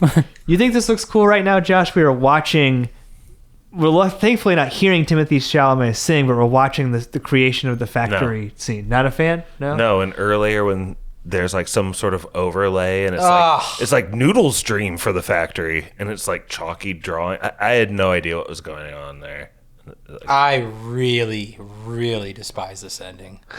Tell us about it. On a fantastical level, I don't know how much it looks like zero practicality in this scene, which to me is diametrically opposed to what made 71 Wonka great. I think very of its time, right? It's which is so fine, digital. but like this is so digital and practicality to me would have like really sent this movie off with something like a great taste in your mouth, right? Sure. This just feels so Zasloffy and fake and fake. And if they would have actually recreated physically even one of the like 6 sets from the factory, dude, like the Mike TV or the Chocolate River, like even just like part of the Chocolate River, like how it actually looked or something. You don't even have to do like the entire factory like they did. You just done one little spot of it. You're like, oh, he's building something. Okay, but compare that though to Charlie and the Chocolate Factory, which is all CGI. Like, which do you prefer? There's a lot of practicality in that. There is, yeah. Yeah, there's quite a bit of practicality in that movie. I probably like the Charlie and the Chocolate Factory more. I think it feels more real. in a weird I way. think it's more about the idea. Like, he's fully fledged Jesus Wonka. He knows what the whole factory is going to be here and how it's all going to pan out. Yeah.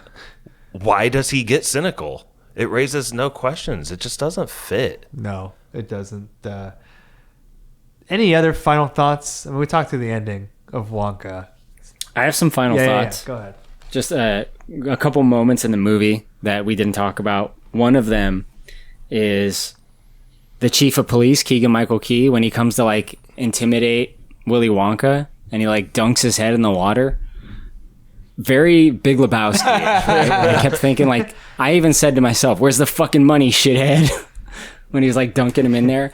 I don't know if I love that by itself, being disassociated from the Big Lebowski, but having seen the Big Lebowski, great moment. It reminded me of Sin City too.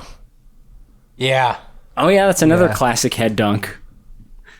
There's another moment in the movie where the Oompa Loompa tells Willy Wonka, I'm a quarter inch below average.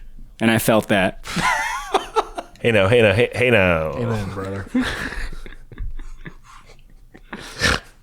Those were your two final thoughts. Well, those are just some moments from the movie that made me, that I wanted to mention at some point. I do want to say, though, that I did a podcast of my 2023 movies ranked, all the movies I saw in theaters in the year 2023. And Wonka was on that list of the 30 movies. I'll say right now, before yes or no, is that it was number 28. Ooh. So the only two movies that I considered to be worse than that I saw in theaters were Aquaman 2 and Transformers Rise of the Beasts. So yes, that means I thought Fast X was better than this movie. And Ant-Man and the Quantumania. Just slightly, though. So yeah, I think that probably tells you how I feel about this movie overall. Couple final thoughts today. But yeah, check out Big Dumb Movie episode 102. What date did that come out? Do you remember? Do you know? It was at the beginning of 2024.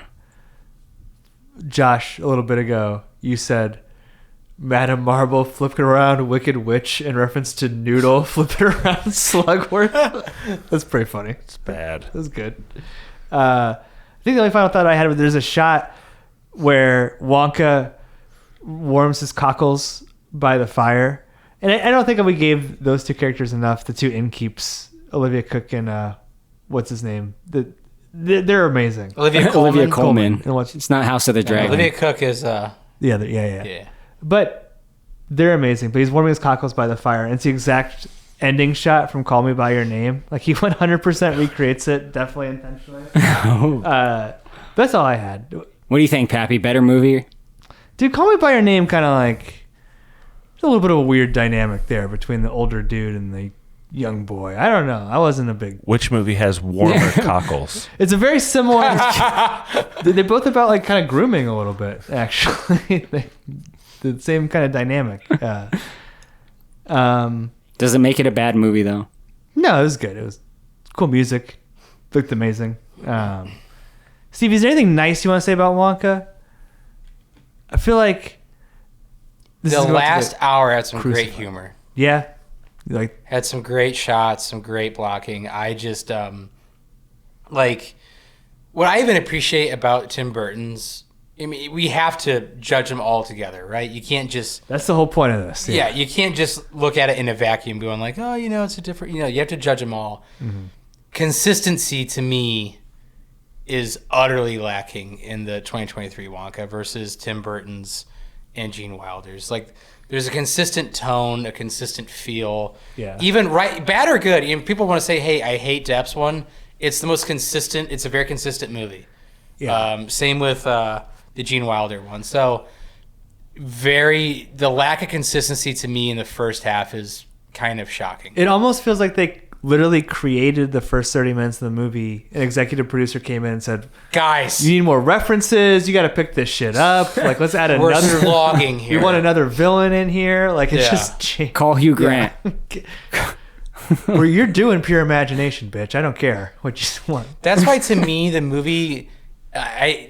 in my opinion, I get it for scheduling purposes and to save monetary funds on it. Yeah. Shot very out of order.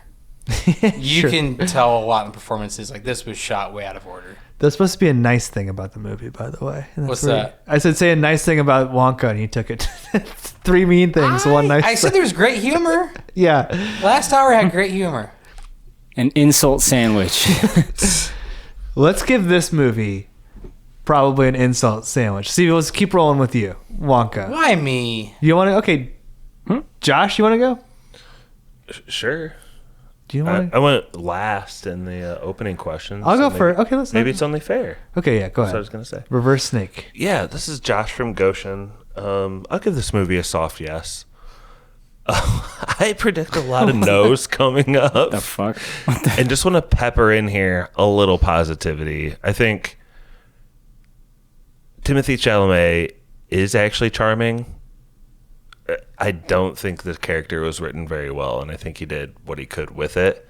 He was entertaining to watch, and there's some little nuggets in here, like I know you guys made fun of it, but the golden note from his mom, that's kind of cool. I liked it. The message that, like, it's the friends you made along the way. I think we all kind of agreed over the years that's pretty much the best message there is, Pap. Yeah. It's not how many Rocket League, how many Fortnite wins you get. It's about the friends you got pwned with along the way. It's about that magical assist with 4 seconds left. There's some things about this movie that piss me off more than any other, but like, I think my kids generally like this movie, but soft as if yes is Josh from Goshen. We're gonna keep positive. I'm also gonna give it a soft yes while Stevie crucifies me with his eyes. But listen, it goes down easy enough. I think the first thing I said to Stevie was, this is more of a Paul King movie than a Wonka movie. It's closer to being a Paddington movie than it is to being a Wonka movie. And I think if I just kind of like check out of it being a Willy Wonka movie, I like the way he moves the camera through scenes. I like the way he sets up shots. I like the way the costumes look. I hate the music. The music's fucking awful. The story's pretty fucking dog shit. It's not a great movie, and to be honest, it's going to be the least or the worst ranked of the three between all these for sure, and probably not a good use of 2 hours, to be honest. It's a long time to sit through this. I think you spent more than 2 hours on this one, Pat. 10 fucking hours of my life watching this movie. Still gave it a yes. It almost had to. It almost destroyed the podcast. But I will say, Olivia Colman and Tom Davis, they rule. And like for every like weird choice that Timothée Chalamet made, I love this Tom Davis guy. I want to try and get him on the pod. Like, he doesn't have a ton of IMDb credits, and like he kind of had the same who's the guy from The Witch, the guy with the super deep voice, the guy from The Green Knight? Yes. Yeah. He's kind of got like that guy vibe, just a super deep baritone. I liked him a lot. Softest of soft yes. Stevie, you ready now? My wife really enjoys this movie, by the way. Don't do it. It's weird for me. So, I think Chalamet is probably the worst Wonka.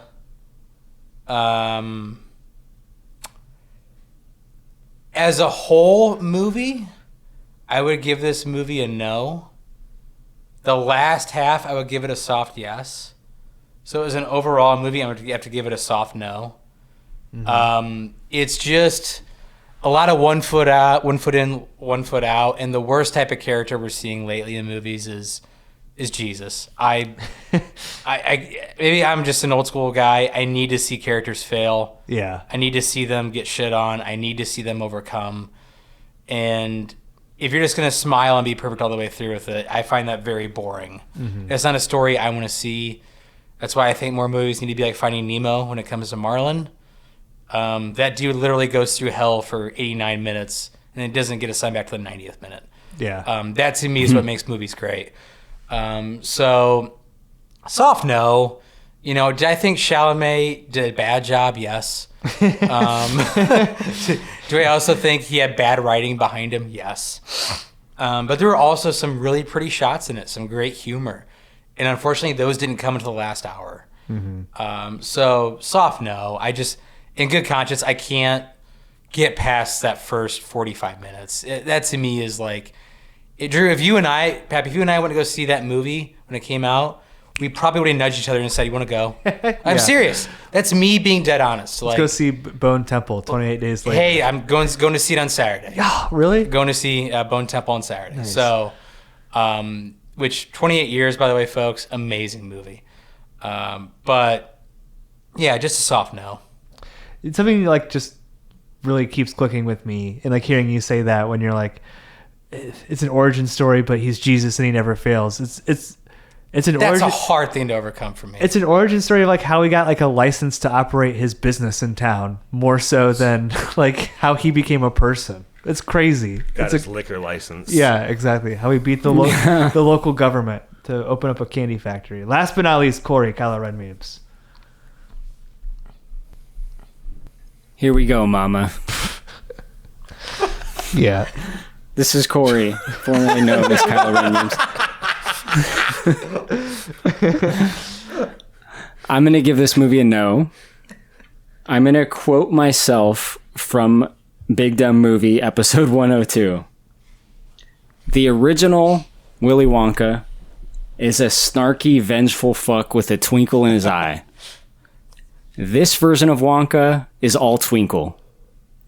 And that's something that bothers me about this. And again, I talk about that movie for about 5 minutes on that episode, but I'll say that this movie is too cutesy for me. Like, the overall vibe of this movie is just not for me.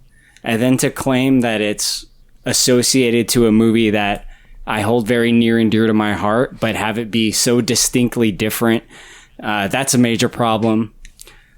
Another major problem is just like we talked about on this movie, and we talked about on the last Willy Wonka movie we covered, where both title characters, the characters whose names are in the title, do not have character arcs. It's kind of a problem. Charlie in that movie, of course, and Wonka in this movie. Josh made a very distinct and true point early on, something that I didn't even realize about this movie, and that's this movie is a lot of and then this happens. And it's kind of like when the Oompa Loompa shows up, it's just like, and then that happens. And the structure of it just feels very odd. You guys talked about a lot of things that I didn't necessarily notice in my 2 watches, like how it's like such a slog in the beginning. Like I had a hard time getting over that. Like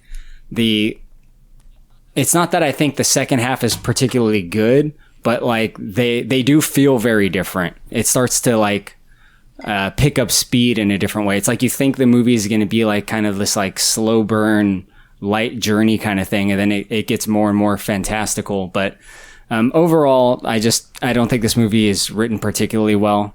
There is some good stuff, like I said, like the blocking, like the musical numbers. They kind of, you can tell they spend a lot of time on how they want to craft the musical numbers. Not that the music behind them is well sang or memorable or just very good in general, but the way they crafted it, you can tell they really put a lot of effort into that. So that's definitely a plus. But it's a Disney-fied Wonka, and that doesn't sit well with me. So it's definitely a no for me. That's 2 soft yeses, a soft no, and a no. What would that make that? Pure imagination. Walk. Chocolate? Walk? Chocolate. Chocolate. A non-everlasting gobstopper. I mean, Pap, you couldn't just put on 2 different movies. Pap just put on The Batman. Pretty good. Which is, like, in my opinion, the best superhero movie ever made. We were just talking about this the other day. When are we getting another Batman, Corey? When Pattinson coming back? When? It's not. I think it's 2027. They moved it back again? I thought they just canceled it. I think so, No. yeah. No, it's happening. I think they, in my opinion, I think they had issues with rights. It's just David Zaslav's incompetence. It's just shocking, up and down, how none of his companies are Dude, well a run. 5-year gap between Batmans is insane also. I think, though, I don't know if this was confirmed that it's going to be Court of Owls. Yeah. So we were talking about that, yeah. Yeah, that could be cool. Speaking of cool, Josh, you love trivia. Trivia's pretty cool. I stole this game from you. I'm going to have you go first. We go Josh, Stevie, Corey. We go 1 strike, you're out. It's pretty tough. Damn. It's who said it. Is it Timothée Chalamet? Trivia is not cool. Is it Timothée Chalamet, Roald Dahl, Hugh Grant, Oh my god. or Prince Andrew? If you don't speak in accents, what's the point of this game? I'll try. Okay. Okay. Do you know the people? So you just gotta guess which one it was. Ready? Prince Albert. Who else? Prince Andrew. Andrew. Isn't he the one that got the whole Epstein stuff? Yeah. Oh, okay. So him, Rowan Atkinson, who we didn't even talk about, is in this movie. He plays Mr. Bean. Wait, Rowan Atkinson is in the list? Rowan I thought you said Atkinson Roald said Dahl. And Roald Dahl. And Rowan So Atkinson. there's 5? Yeah. 5? What the fuck? We're trying to get this I thought you shit said going. 4. I thought you said 4. Seriously, I thought you said 4. Okay, hold on. Timothy Chalamet. Timothy Chalamet, Roald Prince Dahl. Andrew, Roald Dahl, Rowan Atkinson. Prince Andrew. Yeah. Okay. I still only got You 4 ready? in my mind, but Okay. First quote. At no stage did the Duke suggest that he knew or suspected Epstein of any such conduct. Prince Andrew, but dude, you gotta have your Come you gotta on. have your face a little closer to the mic, Pap. Come I'm on. super close. Come on. You want You're like a accent? foot underneath your mic asking that question. I heard it. I say That wasn't Roald Dahl? Prince Andrew. Stevie, I don't Why does sweat. Josh get a win? I don't sweat. You might have another one. I don't sweat. I don't sweat. Chalamet, Andrew, Dahl, Grant, Atkinson. Oh, come on. Should we just do you want 2 strikes? Gotta give us 2 strikes. 2 strikes, Come fine. on. There's Two 5 strikes. choices. 2 strikes, fine. I was doing 2 I choices. thought you guys want to go to bed. My choices was the streets or J.R. Tolkien. yeah. We spoke hard. totally different dialects of English. I don't sweat. What are my options? Andrew, Dahl, Grant, Atkinson, Chalamet. Grant. Prince Andrew said it. God damn it. Corey, those who don't... Let me guess the quote. Go ahead. I played Bob Dylan. I'm utterly incapable of acting cool. Rowan Atkinson. Hugh Grant. Josh, Oh, he can act cool. He's so cool. Josh, Yeah. I want to be one of the greats. Timothée. That's Timothée. Why does Josh get the easy one? It's just random. Oh, yeah. Okay, this is the next one. I have no recollection of ever meeting this lady. Dude, there's 2 options. What? I have no recollection of ever meeting this lady. Andrew. Yeah. Oh man, that's It was Hugh Grant or Andrew. So there's 5 choices who the speaker could be. Mine was either Mike Skinner or Orson Welles. Right. Yeah, not Jared. This is upping the difficulty, and you don't have any music or accents. You could play some Crispy Cloud. We can play some Chocolate. That's Chocolate. Probably the last time anyone will ever Let's hear just that raw song. dog this trivia. Those, Yeah. Corey, those who don't believe in magic will never find it. Roald Dahl. Yep. Nice. Josh, I'm allergic to the idea of political correctness. Hugh Grant. Rowan Atkinson, Okay. edgelord. Stevie, a person who has good thoughts can never be ugly. Wow, adds an accent in Dahl? there. The Israel doll. Why'd you have an accent then? Because it went. Ugly. That's how I say ugly all the time. Okay. Yeah. Good, the bad, and the ugly. Go bad and the ugly. Kylo, I'm not a hopeless romantic. I'm quite the reverse. You know, as much as I want to say Prince Andrew, I think it's Hugh It Grant. is Hugh Grant. That makes sense. You guys are crushing it. Josh, I'm not a naturally funny man. I can only be funny if I become someone else. Rowan. Yeah. Stevie, so please, oh please, we beg, we pray, go throw your TV set away. Talk about an easy I one. wonder. Roald Dahl. Kylo, you can't fake hunger. Let's see. Has Prince Andrew ever been hungry? Hungry for something. Not for food. For human blood.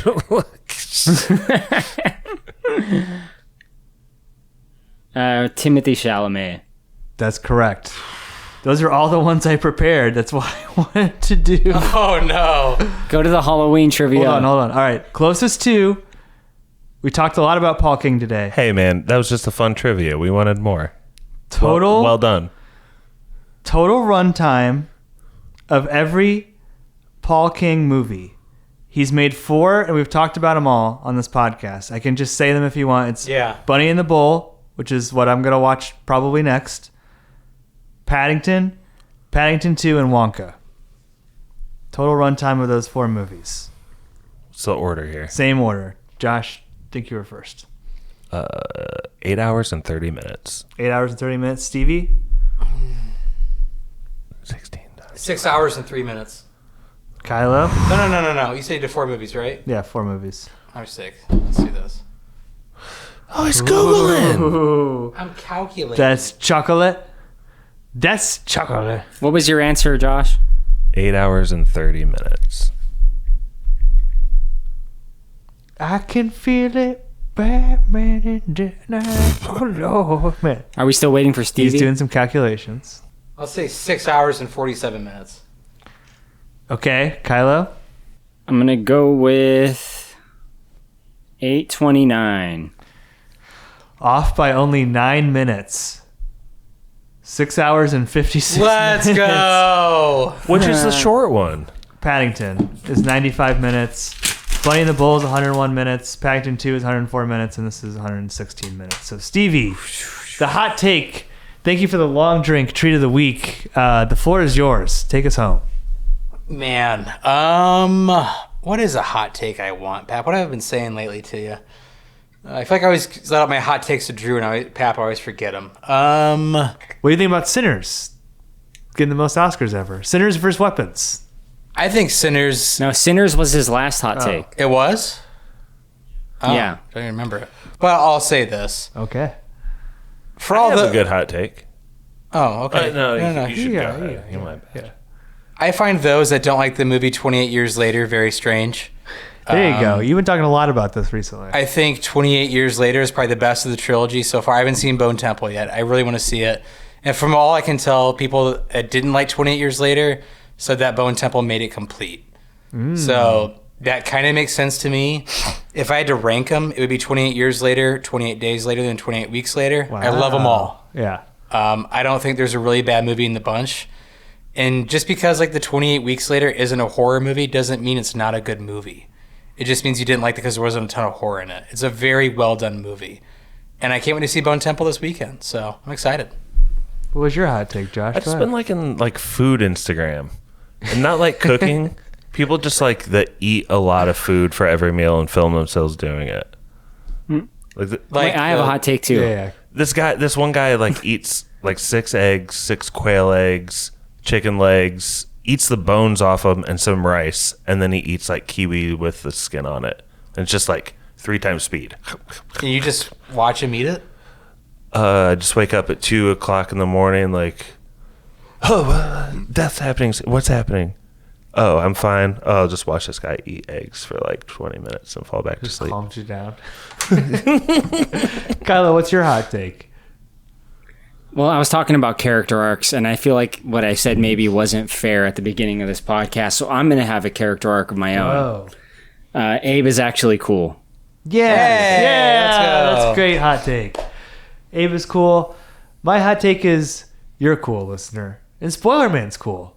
I think... Wait, Abe, the Spotify commenter, is Yeah. cool? Yeah. How is he cool? Yeah, I'm cool with him. What he said wasn't that bad. He didn't like the Acolyte. A lot of people didn't like the Acolyte. I said that I thought it was good until the end. So That was a funny goof, I thought, from Abe. But if you like this form of content, one more Wonka to go. I think the podcast is saved. Until then, see you in summer. Take it away, Spoiler Man. Special thank you to our patrons: Matt Troll, Brother Brian, Nephew Quinn, Nick, The Meg, Nurse Stacy, The Wolf, Barky 420, PK, Spencer, Gail, Swole, Cheese, Zombie, Sebastian, Anton Mickelson, Dr. Lars, Shatty Daddy, Stone Cold Austin, Jimmy the Cricket, Optimus E, the Ayatollah of Rock and Rolla, Derbs, Teddy Ruxpin, Druid King. Please check us out on patreon.com/spoilerspodcast.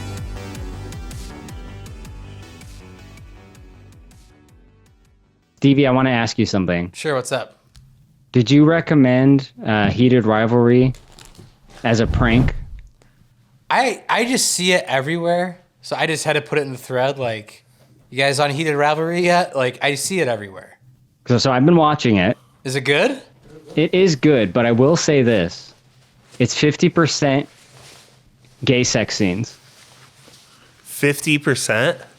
Don't get me wrong, it's a good show. So it's intense, is what you're saying. 50%? A lot. Is there like a lot of like gay innuendo as well? No, dude, they just go for it. It's like the most explicit gay sex scenes I've ever seen. Really? Yes. And a lot. My wife really wants to watch it. I'm just like, all right. I mean, I open up Reddit sometimes and it'll just be like Heated Rivalry. I'm like, I've never searched this show, but I just see it everywhere. I feel like the guys in this show are in such good shape. Like some of them are professional athletes, but even like there's a guy that works at like a juice bar, like a Jamba Juice essentially. Mm-hmm. Like their bodies are insane. You will feel like less of a man watching the show. Great. Is it weird that show hasn't been in my algorithm at all? Hey, I only heard about it from the fucking spoilers thread. Okay, man. Stevie's like, I can't swipe up left, right once without seeing Heated Rivalry content. I saw because like it'll be like it's a lot in like sports Reddit. Heated Rivalry is a lot in sports Reddit, which is like it's about gay men. Which is like how many gay athletes do you think are like there are in professional athlete like pro sports? Which I think it's quite. Yeah, they're all closeted in the show. I think it's quite a bit of pro athletes are gay. Is that what Heated Rivalry is about? Yeah, it's about 2 gay hockey players. And then on more than 2. And then on SNL there's 3 some. There was a skit. There was a skit called Heated Wizardry. Call Me by Your Name. Where Ron and Harry were like the 2 main characters going at it. That's funny. Yeah. I see stuff for it everywhere. I've seen a bunch of ads for that movie. Oh, really? Yeah. It's like always suggested in my, it's like on the side. I'm watching a video. It's on the side of the,